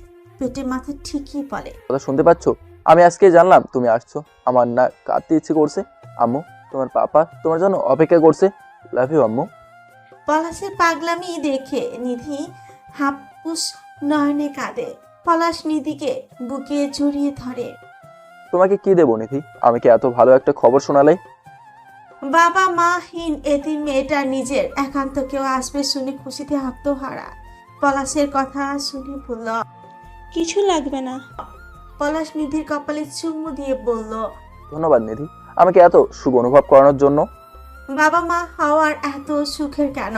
খবরটা পাওয়ার পর থেকে কেমন সুখের পর্দা দুজনকে ঘিরে রেখেছে। একটা সংবাদ যে এত মিষ্টি হতে পারে জানাই ছিল না। এই সুখের রেশ তারাই অনুভব করতে পারে যারা মা বাবা হয়েছে। এই বুক ধুকপুকানি অনুভূতি। পলাশ বারবার নিধির পেটে হাত বোলাচ্ছে। নিধি হেসে বলল, এখনো কিছুই হয়নি। তাতে কি, আস্তে ধীরে হবে। আমি তো অপেক্ষা করব, তাই না আম্মু? পলাশ নিধির পেটে চুমু খায়। এত যত্নে চুমু খাচ্ছে মনে হচ্ছে এটা নিধির পেট না, এটা সদ্য জন্মানো কোনো বাচ্চা। পলাশ ভাবে এত খুশির সংবাদ তার আম্মাকে বলা অতি আবশ্যক। পলাশ রাবেয়াকে ফোন দেয়। রানী না রাজা চাই তোমার? ফুটফুটে মেয়েটা ছোট্ট হাত তার বাবার বৃদ্ধাঙ্গুলি চেপে ধরে রেখেছে। সে হয়তো জানেও না এটা তার বাবা। পিটপিট করে সে আশেপাশে তাকাচ্ছে। পলাশ মুক্ত চোখে তার শুদ্ধ জন্মানো মেয়েটার দিকে তাকিয়ে আছে। তার চোখে যে কখন পানি জমলো সে বুঝতেই পারলো না। বাবা হওয়ার এত সুখের কেন? বুকটা কেমন ভারী ভারী লাগছে। আল্লাহর দয়া বড় নিয়ামত পেয়ে পলাশ মনে মনে আল্লাহর দরবারে শুকরিয়া আদায় করে। তারপর সে আস্তে করে বলে, আসসালামু আলাইকুম আম্মু, আব্বুর রাজ্যে আপনাকে স্বাগতম। নিধি পলাশের হাজারো খুশির ফোয়ারা বওয়া মুখের দিকে তাকিয়ে বলল, বাবুর কানে আজান দাও। পলাশ আজান দেয়। প্রথম নাতনি বলি কিনা আনন্দে রাবেয়ার চোখ ভারী হয়ে আসে। ছোট্ট মুখটাতে চুমুতে ফুরিয়ে দেয়। নিধি মুক্ত হয়ে বাবুটাকে দেখে। 16 ঘন্টার কষ্ট নিমিষে উধাও হয়ে গেল। এই বাবুটাই এতদিন তার পেটে ছিল। সারাক্ষণ খেলা করে জানান দিত, মা আমি সুস্থ আসছি। পলাশ তার মায়ের দিকে তাকিয়ে বলল, আম্মা আমার কোলে দাও না। রাবেয়া নকশি কাঁথায় পেঁচানো মেয়েটাকে পলাশের কোলে তুলে দেয়। পলাশ সোনার হাড় দিয়ে মেয়েকে খুলে নেয়। বলিষ্ঠ হাতে বাচ্চাটা খুব ছোট্ট। পলাশ এই প্রথম কোনো ছোট্ট বাবু কোলে নেয়। তার মনে হচ্ছে যে কোনো মুহূর্তে এ পড়ে যেতে পারে। বাবুটার গায়ে আস্তে করে একটা চুমু খেয়ে বলে, আম্মা নাও, আর একটু থাকলে পড়ে যাবে। রাবেয়া কোলে নিয়ে বলে নাতনির নামটা সেই রাখতে চায়। সোহা রাখবে বলেই ঠিক করে। পলাশ বা নিধি কেউই আপত্তি করে না। রাবেয়া সোহাকে নিধির পাশে শুইয়ে দিয়ে বাহিরে চলে যায়। পলাশ শুয়ে থাকা নিধির কপালে গালে চুমুতে ফুরিয়ে দেয়। আমাকে আরেকটা মা এনে দেওয়ার জন্য ধন্যবাদ নিধি। বাবা হওয়ার মতো সুন্দর অনুভূতি অনুভব করানোর জন্যও ধন্যবাদ।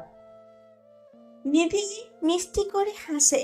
দুর্বল হাতে পলাশের গালে হাত রাখে। পলাশ নিধির হাতে চুমু দেয়। সে আস্তে করে বলল, আমাকে মা হওয়ার স্বাদ অনুভব করানোর জন্য তোমাকেও ধন্যবাদ। আমার যে কি অনুভব হচ্ছে বোঝাতে পারবো না। পলাশ আর নিধি বাবুর দিকে তাকিয়ে ভবিষ্যৎ ভাবে। নিধির চোখ ভেসে ওঠে তাদের ছোট্ট ফ্ল্যাটে বাচ্চার হয়েছে। আহা, নিধি আর পলাশ বুঝি পরিপূর্ণ ভালোবাসার সাক্ষী দুনিয়াতে চলে এসেছে। শওকত হালাদার খবরটা শুনে খুব খুশি, আর কিন্তু কাউকে বুঝতে দেয় না। চুপি চুপি মসজিদে গিয়ে 5,000 টাকা দান বক্সে ফেলে দেয় আর মনে মনে প্রার্থনা করে সব যেন ভালো হয়। হাসপাতালে যাবে না করেও নিজেকে আটকাতে পারে না। সন্ধ্যার দিকে হাসপাতালেই চলে যায়। ওনাকে হাসপাতালে কেউ আশা করেনি, তাই ওনাকে দেখে সবাই চমকে যায়, কিন্তু সবাই খুশি হয়। রাবেয়া বাবুকে শওকত হালাদারের কোলে দেয়। শওকত হালাদার খেয়াল করে দেখে বাবুটা পলাশের মধ্যে দেখতে। ছোট্ট ছোট্ট হাত পা নেড়ে চোখ পিটপিট করে তাকাচ্ছে। শওকত হালাদার রাবেয়াকে আস্তে করে বলে, পলাশের মতো হয়েছে তাই না? রাবেয়া ব্যাপারটা খেয়াল করেছিল। স্বামীর কথা শুনে বলল, হ্যাঁ। শওকত হালাদার পকেট থেকে 5,000 টাকা নাতির হাতে দেয়। শওকত হালাদার আশাতে ওনারা সব অপরাধের কথা ভুলে যায়, বিশেষ করে নিধি। ওনার চোখে কেমন বাবার ছায়া খুঁজে বেড়ায়। সে হঠাৎ ফুপিয়ে কেঁদে ওঠে। তার আব্বা আম্মা বেঁচে থাকলে কত খুশি হয়ে যেত। রাবেয়া ব্যাকুল হয়ে জানতে চায়, কি হয়েছে নিধিমা? বাবার কথা বলে পলাশ আর রাবেয়া নিধিকে সান্ত্বনা দেয়, কিন্তু নিধি কেঁদেই যাচ্ছে। এমন সুখের মুহূর্তে মা বাবাকে ভুলে থাকা যায়? শওকত হালাদার কেন জানি নিধির কান্না ভালো লাগে না। আস্তে করে বলল, কেঁদো না নিধি। ওনার এতটুকু কথায় নিধির কান্না থেমে যায়, যেন মা বাবাহীন মেয়েটা বাবার আশ্রয় খুঁজেছে। শওকত হাওলাদার কি বাবার আশ্রয় দেওয়ার মতো মানুষ? পুষ্প আর শিমুল বাবু হওয়ার খবরটা শুনে অনেক খুশি হয়। পুষ্প অবশ্য গাল ফুলিয়ে বলেছিল, দেখেছো আমার বিয়ের পরে ভাবির বিয়ে হয়েছে, তারপরেও তাদের বাবু হয়ে গেল। পুষ্প মনোভাব বুঝতে পেরে শিমুল হাসে। তো মানে আমরা বাবু নিব না? ভাবির বয়স আর তোমার বয়স দেখেছো? আরে বয়স কোনো ব্যাপার না। তাই নাকি? হ্যাঁ, তাছাড়া এত দেরিতে বাবু নিলে বাবু বড় হতে হতে আমি আর তুমি তো বুড়ো হয়ে যাব। বেশি পেকে গেছেন মনে হয়। এখন এসব মাথা থেকে সরিয়ে ভার্সিটির পড়াগুলো সম্পূর্ণ করো। পুষ্প মুখ বাঁকিয়ে পড়ায় মনোযোগ দেয়। শিমুল কত বই যে কিনে আনে, পড়তে পড়তে পুষ্পের অবস্থা করুন। তবে শিমুলের সান্নিধ্যে এসেই কিনা পুষ্পর এইচএসসি রেজাল্ট খুব ভালো এসেছে। হয়তো প্লাস আসেনি, কিন্তু মানানসই এসেছে। পুষ্প আর শিমুল যে পরিস্থিতিতে দিন কাটিয়েছে, সেই পরিস্থিতিতে পড়ালেখা করে এই রেজাল্ট আসলেই ভালো। পুষ্প আজকাল পড়তে চায় না, তখনই অতীতে করা অপমানের দাগটা শিমুল খুঁচিয়ে দেয়, মনে করিয়ে দেয় পুষ্প বড় কিছু করতে হবে, নিজের অবস্থান সবাইকে বুঝিয়ে দিতে হবে। পুষ্প রাত দিন পরে সুইটির বিয়ে হয়েছে, তার হাজবেন্ড ডাক্তার। স্বামী নিয়ে তার মা নানির কাছে প্রশংসার শেষ নেই। তার স্বামী তার কথায় উঠে বসে, বউকে কেউ কিছু বলতে পারে না। সুইটি সবার উপরে ছুরি ঘুরিয়ে চলে, হুটহাট বেড়াতেই চলে যায়, যা ইচ্ছা তাই খায়। শ্বশুর শাশুড়িকে 2 পয়সার দামও দেয় না। পেশকার আর আসমা রাবেয়াকে শুনিয়ে শুনিয়ে বলে, আমার সুইটির কপাল গুনে একটা বর পেয়েছে, সুইটিকে ছাড়া কিচ্ছু বোঝে না। রাবেয়া মুচকি হেসে বলল, ভালো তো। আসমা সুখী মুখে বলল, সুইটি যা বলে তাই শুনে। সেদিন কক্সবাজার থেকে ঘুরে এলো। হ্যাঁ, আম্মা বলেছিল কয়েকদিন পরে শুনে এখানে ওখানে বেড়াতে যায়। ওর শ্বশুর শাশুড়ি কিছু বলে না। রাবেয়া মুখ বাঁকিয়ে বলল, কি বলবে আবার, আমার মেয়ের নতুন বিয়ে হয়েছে, এখনই তো সময় জীবন উপভোগ করার। এখন শখ আহ্লাদ পূরণ না করলে কবে করবে? তাছাড়া আমার মেয়ে জামাই খুব ভালো, সুইটিকে কেউ কিছু বললে সাথে সাথে মুখে গরম সীসা ঠেলে দেয়। পুষ্পর সাথে করা অন্যায়ের কথা রাবেয়ার মনে পড়ে। ওনারা যা কষ্ট দিয়েছে তা তো রাবেয়ার চোখের সামনে, আর এখন একই কাজ নিজের মেয়ে করেছে বলে কি খুশি। সে বলল, তারপরেও শ্বশুর বাড়িতে শ্বশুর শাশুড়ির মতামতের দরকার আছে না? পেশকারা খিকিয়ে বলল, বুড়া বুড়ি বললে শুনতে হবে নাকি? জামার কথাই থাকলে দুনিয়া জাহান্নামে যাক। তাছাড়া আজকালকার মেয়ে এত কথা শুনতে বসে নেই। রাবেয়া মুচকি হেসে বলল, তা ঠিক আছে। আসমা পেশকারা দিকে তাকিয়ে বলল, আম্মা, সুইটির শরীরটা কি সুন্দর হয়েছে, মন যা চায় সব খায়। বললো জামাই নাকি পছন্দের খাবার রুমে এনে রাখে, সুইটি যখন ইচ্ছা খায়। পেশকারা এসব শুনে খুব খুশি হয়। কয়দিনের মাইয়া, রাত বিরাতে ক্ষুধা তো লাগবেই। আমার বোনটার খুশির কথাগুলো শুনলেই পরানটা ভরে যায়। রাবেয়া কাটকাট গলায় বলল, তা ঠিক, নিজের মেয়ের বেলায় এসব সুখের কথা অন্যের মেয়ের বেলায় জ্বালা পোড়া কেন বলুন তো? আসমা আর পেশকারা শক্ত চোখে তার দিকে তাকিয়ে থাকে। আসমা বলে, এসব কি কথা ভাবি? নিজের মেয়ের বেলায় এইসব সুখের কথা অন্যের মেয়ের বেলায় জ্বালা পোড়া কেন বলুন তো? কি কথা আবার? সুইটির জায়গায় আমাকে কিংবা পুষ্পাকে ভেবে দেখেন, আপনাদের এমন সুখী লাগে কিনা, মুখে এমন হাসি ফুটে কিনা আমি জানি, লাগবে না। কারণ আমরা তো পরের মেয়ে। নিজের মেয়ের সাথে কি পরের মেয়ের তুলনা সাজে? পেশকারা মুখ ভেঙিয়ে বলে, আমার সুইটির সাথে তোমাদের তুলনা করব কোন দুঃখে? তোমরা কই আর আমার সুইটি কই?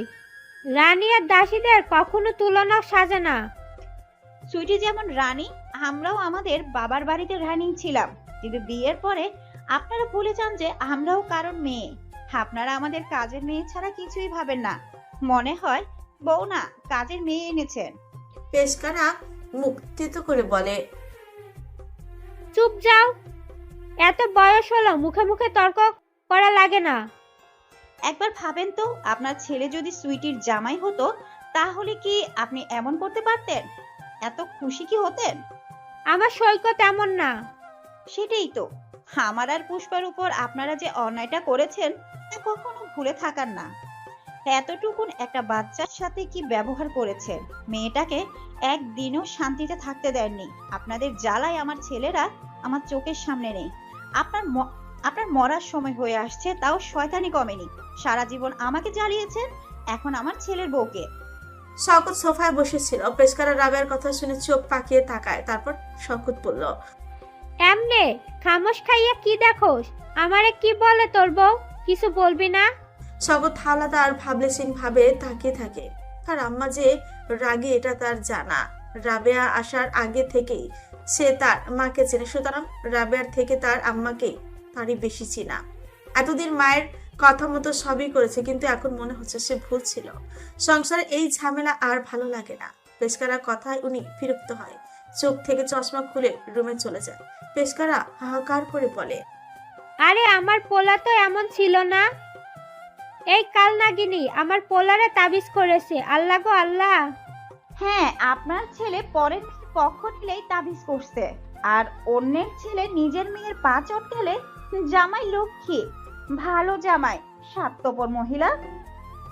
এইটা বলেই রাবেয়া রান্নাঘরে চলে যায়। সুইটির মতো অসভ্য বেহায়া খারাপ মেয়ের ভাগ্য কেন এত ভালো হবে, কেন এত সুখে থাকবে? আসলে খারাপ মানুষেরা এই দুনিয়ায় ভালো থাকে, সুখে থাকে। সুইটিও তাই। এরা অন্যের উপর যন্ত্রণা চাপিয়ে নিজে সেই যন্ত্রণা পায় না। আসলে আল্লাহ এদের যন্ত্রণা দেয় না, সুখে থাকতে দেয়। রাবেয়ার রুমে গিয়ে ব্যাগ গুছিয়ে নেয়। চিন্তা ভাবনা কয়দিন পলাশের কাছে থাকবে। এই ঘরটা তার বিষের মতো লাগে। শওকত হালাতের বিছানায় আছড়া হয়ে বসে দেখে। রাবেয়া একবার বলার প্রয়োজন বোধ করে না। আসলে মানুষ নিজের সম্মান নিজেই হারায়। যে মন থেকে একবার উঠে যায়, পরে শত চেষ্টা করেও আর মনে জায়গা পাওয়া যায় না। রাবেয়া চলে যাওয়ার পরেই সন্ধ্যায় শওকত হালাদার নিজেই পলাশের বাসায় চলে যায়। রাবেয়া চলে যাওয়ার পরেই সন্ধ্যায় শওকত হাওলাদার নিজেও পলাশের বাসায় চলে যায়। আজকে নিয়ে তৃতীয়বার যাওয়া। প্রতিবারই নাতনির টানে। নাতনির নাম সোহা। এই নামটা তার ঠিক করা। অনেক বছর আগে তার স্ত্রীকে বলেছিল তাদের মেয়ে হলে নাম সোহা রাখবে। মেয়ে তো আর হয়নি, কিন্তু সেই কথাটা মনে রেখে রাবেয়া এই নামটা রেখেছে। সুহার দুইটা দাঁত উঠেছে। দুই দাঁত নিয়ে কেমন খিলখিল করে হাসে। শওকত হাওলাদারের ইচ্ছে করে সারাক্ষণ খেলতে, কিন্তু নিজের আত্মসম্মানের দোহাই দিয়ে কাছে যাওয়া হয় না, আর না নিজের বাড়িতে আনা হয়। আজকে গিয়ে সুহাকে কোলে নেওয়ার পরে সুহা দাদা দাদা বলতে বলতে মুখে লালা ছুটিয়ে ফেলে। সুহার মুখে দাদা ডাক শুনে শওকত হাওলাদার নিজের আত্মসম্মান ভুলে নাতনির সাথে তাল মিলিয়ে আহ্লাদি করায় কয়েকবার দাদা দাদা বলে খিলখিল করে হেসে ওঠে। সবাই ওনার উচ্ছ্বাস দেখে অবাক হয়। রাবেয়া মুগ্ধ চোখে স্বামীকে দেখে। শেষ কবে এভাবে হাসতে দেখেছে মনে নেই। আজকে দেখে খুব ভালো লাগছে। শওকত হাওলাদার গম্ভীর মুখে নিধি আর পলাশকে বলল, আমি সোহাগকে তার দাদার বাড়িতে নিয়ে যাব। তোমাদের ইচ্ছা হলে তোমার আসতে পারো, কিন্তু আমি সোহাগকে এখানেই রেখে যাব। পুষ্প অনর সেকেন্ড ইয়ারে সবে ভর্তি হয়েছে। সে খেয়াল করে আজকাল সারাক্ষণ গায়ে জ্বর থাকে। নাপা খেলে জ্বর থেমে যায়, কিছুক্ষণ পরে শীত অনুভব করে আবার জ্বর আসে। সে এটাকে তেমন গুরুত্ব দিল না। শিমুলও রাতে খেয়াল করে পুষ্প রাতে থেমে থেমে জ্বর আসে। ফার্মেসি থেকে জ্বরের ওষুধ এনে খাইয়েছে। এভাবে 10-15 দিন যাওয়ার পরে জ্বর প্রচন্ড আকার ধারণ করে। খাপুনি দিয়ে জ্বর এসে পুষ্পকে বেহুশ করে যায়। শিমুল দিশেহারা হয়ে ডক্টরের কাছে ছুটে। রক্ত পরীক্ষা করে জানা যায় পুষ্প টাইফয়েড জ্বর হয়েছে। 15টা ইঞ্জেকশন দেওয়া হলো, সাথে তো ঔষধ আছে। পুষ্পের হাতে ক্যানোলা ফিট করে দেওয়া হয়। শিমুল ভার্সিটি থেকে ছুটি নেয়। পুষ্পর খেয়াল রাখার কেউ নেই। রোকসানা ফোন করে গ্রামে চলে যেতে বলেছে, কিন্তু পুষ্প যেতে রাজি না। তার ভাষ্যমতে শিমুলের পাশে থাকলেই যে তাড়াতাড়ি সুস্থ হয়ে যাবে। শিমুলের কাছে থাকলে নাকি তার শান্তি লাগে। রান্না বান্না, পুষ্পর যত্ন নেওয়া, সব মিলিয়ে শিমুল বেশ ব্যস্ত। পুষ্পকে খাবার খাওয়ানো, ঠিকমতো ওষুধ খাওয়ানো, ইঞ্জেকশন দেওয়া সব ঠিকঠাক করে। শিমুলের যত্নে দেখে পুষ্প নিজেকে খুব সুখী ভাবে। এই ছেলেটা তাকে বিয়ে করাতে সবাই কত কি বলেছে, কিন্তু পুষ্প জানে এই পাগল ছেলেটা তাকে কত ভালোবাসে। আজকাল তার চিৎকার করে বলতে ইচ্ছে করে, শুনেছ পৃথিবী, আমি ঠকিনি, আমি খুব বেশি জিতে গেছি। এই ছেলেটা আমার সুখের জন্য আমার সামনে পুরো পৃথিবী দাঁড় করাতেও দ্বিধা করে না। শুনেছ পৃথিবী, মানুষ শিমুল আমাকে তার রানী করেই রাখে। পুষ্প জ্বরের পরিমাণ বাড়ে। আচ্ছা, সে যদি মরে যায় তাহলে শিমুলকে আবার বিয়ে করবে? এসে উল্টো ভেবে পুষ্প ঝরঝর করে কেঁদে দেয়। শিমুল ব্যস্ত হয়ে জানতে চায় কি হয়েছে, বেশি খারাপ লাগছে কিনা। এই জ্বরে আমি বোধহয় মরে যাব। শিমুল পুষ্পের মাথায় জল পট্টি দিয়ে বলে, কিছু হবে না পুষ্প, তুমি এসব কেন ভাবছো বলো তো? জ্বর হলে কেউ মরে না। পুষ্প শিমুলের কথা বুঝতে চায় না, জ্বরে ঠোঁট কাঁপে। সে বলে, আমার মনে হয় আমি মরে যাব। পুষ্প আসলে বেশি অসুস্থ। প্রিয়তমার মুখে এসব কথা শুনে তার বুকেও অজানা আতঙ্কে ঝলকে ওঠে। পাত্তা না দেওয়ার ভঙ্গিতে বলে, আরে কিছু হবে না। আমি মরে গেলে কি তুমি আবার বিয়ে করবে? তোমার কিছু হবে না। আর বিয়ের কথা আসছে কেন? বলো না। না, বিয়ে করব না। সত্যি? হ্যাঁ। পুষ্প মানে না, কেঁদে কেঁদে বলে, তোমার কত বয়স? মাত্র তো 31। এই বয়সে একা থাকবে কি করে? সবাই মিলে বিয়ে করিয়ে দেবে। পুষ্প অসুস্থ বলেই কিনা এইসব ভাবছে। শিমুল কথা বলে না। পুষ্প মরে যাওয়া, সে আবার অন্য নারীতে মজে যাবে, এসব ভাবতে মাথা ঘুরে ওঠে। পুষ্প আবার বলে, শোনো, যাকে বিয়ে করবে তাকে একটু কম ভালোবাসবে, বুকে কম নেবে, বুকের বাঁ পাশে নাক ডোবাতে দেবে না, বুকের পশমে নাক ডোবাতে দেবে না, মনে থাকবে? পুষ্প উল্টোপাল্টা কথায় শিমুলের চোখে পানি জমে যায়। পুষ্পকে বুকে জড়িয়ে বলে, এমন কিছু হবে না পুষ্প। আমি যখন ভাবি আমি মরার পরে তুমি আবারও বিয়ে করে অন্য কাউকে ভালোবাসছো, তখন আবার দম আটকে যায়, শরীর জ্বালা পোড়া করে। তুমি ছাড়া অন্য কাউকে ভালোবাসা সম্ভব না। আল্লাহ যদি তোমার কিছু করেও দেয়, আমি সারা জীবন একা কাটিয়ে দিব। আমার কষ্ট হচ্ছে। শিমুল শক্ত করে পুষ্পকে বুকে ধরে রাখে। মেয়েটা এমন কেন? সবকিছু ছাড়তে পারলেও যাকে একবার মনের গহীনে জায়গা দেয় তাকে ছাড়তে পারে না। স্বামীর ভাগ কেন কাউকে দেওয়া যায় না? পুষ্প জ্বর ভালো হয়, কিন্তু এখন সমস্যা হচ্ছে সে কোনো কিছুর গন্ধ শুনতে পারছে না। কিছু খেতে গেলে নাক মুখ কুচকে ফেলছে। সারাদিন শুয়ে থাকে, চোখ খুললেই বলে সব কিছু নাকি ঘুরছে। সারাক্ষণ রুম অন্ধকার করে রাখে। শিমুল ডাক্তারের কাছে নিয়ে যায়। আবারও রক্ত পরীক্ষা, ইউরিন পরীক্ষা করা হয়। তারপর যা বলল তা তাদের দুজনের ভাবনার বাইরে ছিল। পুষ্প 6 সপ্তাহের গর্ভবতী। শিমুল স্তব্ধ হয়ে বসে আছে। পুষ্প জ্বরের ঘোরে হয়তো ঠিকঠাক জন্ম নিয়ন্ত্রণ পদ্ধতি অনুসরণ করা হয়নি, তাই এর ফলাফল এখন সামনে দাঁড়িয়ে। শিমুল এতটা বেখেয়ালি কি করে হলো? জ্বরের কারণেই কিনা পিরিয়ডের কথা পুষ্প ভুলতেই বসেছে। মান্থলি ডেট যে পেরিয়ে এসেছে সেই খেয়ালও নেই। এখন বাচ্চা কোনোভাবেই সম্ভব না। পুষ্প খুশি না কি বেজার তা বলা যাচ্ছে না। সে একটু পরে পরে শিমুলের দিকে তাকাচ্ছে, হয়তো শিমুলের মনোভাব বোঝার চেষ্টা করছে। হাসপাতালের করিডোরে বসে শিমুল জীবনের বড় সিদ্ধান্তটা নিয়ে নেয়। পুষ্পর দিকে তাকিয়ে বলে, এই বাচ্চাটা পৃথিবীতে আনা সম্ভব না। একটা নার্স বলল এমআই কিট নামে একটা মেডিসিন আছে। চলো মেডিসিনটা নিয়ে বাসায় যাই, খেলে এমনিতেই ব্লিডিং হয়ে নষ্ট হয়ে যাবে। পুষ্প বুকটা মোচড় দিয়ে উঠে অবিশ্বাস্য চোখে শিমুলের দিকে তাকায়। বাবুটাকে মেরে ফেলতে বলছে? এটা কি তার শিমুল? আমি পারবো। পুষ্পর কথা শেষ হওয়ার আগে শিমুল চোখ রাঙিয়ে বলে, না করেছি সুতরাং বাচ্চা চাই না, বুঝেছো? পুষ্পর চোখ ছলছল করে ওঠে। এটা কি তার শিমুল? শিমুলের থেকে এমন কিছু তো আশা করার কথা ছিল না। তাহলে কি তাদের ভালোবাসায় ঘাটতি আছে? এটা তো তাদের প্রথম বাচ্চাকে খুন করতে বলছে। বছর খানেক আগেও তো বলেছিল আল্লাহ দিলে শিমুল রাজি, কিন্তু এখন কি বলছে এইসব?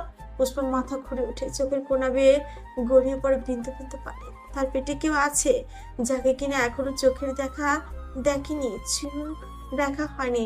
তারপরেও না দেখা অনাগত বাচ্চাটার জন্যই পুষ্প প্রচুর মায়া। শিমুলের বলা কথা শুনে তার বুকটা কাঁপছে, হাত পা মৃদু তালে কাঁপছে। শিমুল সে কথাগুলো বলার পর থেকে একদৃষ্টিতে পুষ্পর দিকে তাকিয়ে আছে, তার চেহারার প্রতিক্রিয়াহীন। পুষ্প শক্ত মুখ করে শিমুলের চোখে চোখে চোখ রাখে। কান্নায় তার গলা বুঝে আসতে চায়, তারপরও বলল, আমি সামলে নিব, প্লিজ। শিমুল উঠে দাঁড়ায়। পুষ্পর হাতটা তার বলিষ্ঠ হাতের মুঠোয় পুরে বলল, চলো দেরি হচ্ছে। পুষ্প হাতের দাঁত চেপে কান্না আটকানোর চেষ্টা করে। শিমুল কোথায় যাওয়ার কথা বলছে? ফার্মেসিতে? বাবুটাকে মারতে? এত তারা? কি নিষ্ঠুর শিমুল! কোথায় যাব? শিমুল পকেট থেকে মোবাইল রাখতে রাখতে বলে, যেখানে যাবার কথা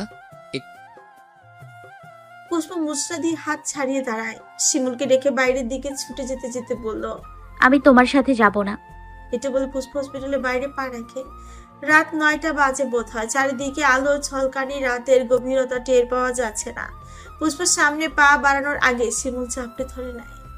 পুষ্প শিমুলের সাথে পেরে ওঠে না, কিন্তু ভালো ছাড়ে না। যে শিমুল বাচ্চাটাকে মেরে ফেলতে চায় তার সাথে যাওয়া আর দোজকে যাওয়া একই কথা। পুষ্প মুচড়ামুচড়ি করে নিজেকে ছাড়াতে যায়। শিমুল মুখ তখন কঠিন দেখাচ্ছে। পুষ্পকে এক হাতে জড়িয়ে রেখে সেনজি ঠিক করে। তাতে পুষ্প কঠিন নিজেও সেনজিতে বসে। পুষ্প অঝরে কাঁদে। এটা তো অবৈধ বাচ্চা না, এটা তাদের পবিত্র ভালোবাসার ফসল। তবুও কেন সে দুনিয়ার আলো দেখা পাবে না? শিমুল হাত দিয়ে পুষ্পকে বুকের সাথে মিশিয়ে নেয়। শিমুলের কথা পুষ্প বিশ্বাস হয় না। বারবার মনে হয় শিমুল মিথ্যে বলছে। এমন কিছুই সে করতেই পারে না। শিমুলকে তার খুব ভালো করেই চেনা, কিন্তু মুখের কথা তো আর অবিশ্বাস করা যায় না। প্রিয় পুরুষের সান্নিধ্যে এসে পুষ্প আকুল হয়ে কেঁদে বলে, আমি বাচ্চাটাকে মারতে চাই না শিমুল, তুমি এই সিদ্ধান্ত বদলাও। গাড়ি তখন সাই সাই করে ছুটছে। শিমুল হাত দিয়ে পুষ্পর চোখ মুছিয়ে বলে, একটু চুপ করে থাকো না। শিমুলের কথা শুনে পুষ্প মাথা নেড়ে বলল, বাবুটা আসুক, আমি লেখাপড়া চালিয়ে যাব। তোমার ইচ্ছাও পূরণ করব, কসম করছি। কি চুপ করো না পুষ্প। তখনই গাড়ি থেমে যায়। পুষ্প ভাবে ফার্মেসির কাছে বুঝে থেমেছে। বাইরের দিকে তাকিয়ে দেখে শিমুলের প্রিয় ব্রিজের উপর তাদের গাড়িটা থেমেছে। শিমুলের মন খারাপ কিংবা ভালো হলে সে এখানে আসে মাঝে মধ্যে, সাথে পুষ্পকেও নিয়ে আসে। ভাড়া মিটিয়ে শিমুল আর পুষ্প নেমে দাঁড়ায়। পুষ্প কিছু বুঝে ওঠার আগে শিমুল তাকে পাঁচা করে করে তুলে নেয়। পুষ্প হাতকে উঠে খাবলে ধরে শিমুলের গলা। শিমুল কি তাকে ব্রিজ থেকে ফেলে দিবে নাকি? না না, শিমুলটা করতে পারে না। সে ধরা গলায়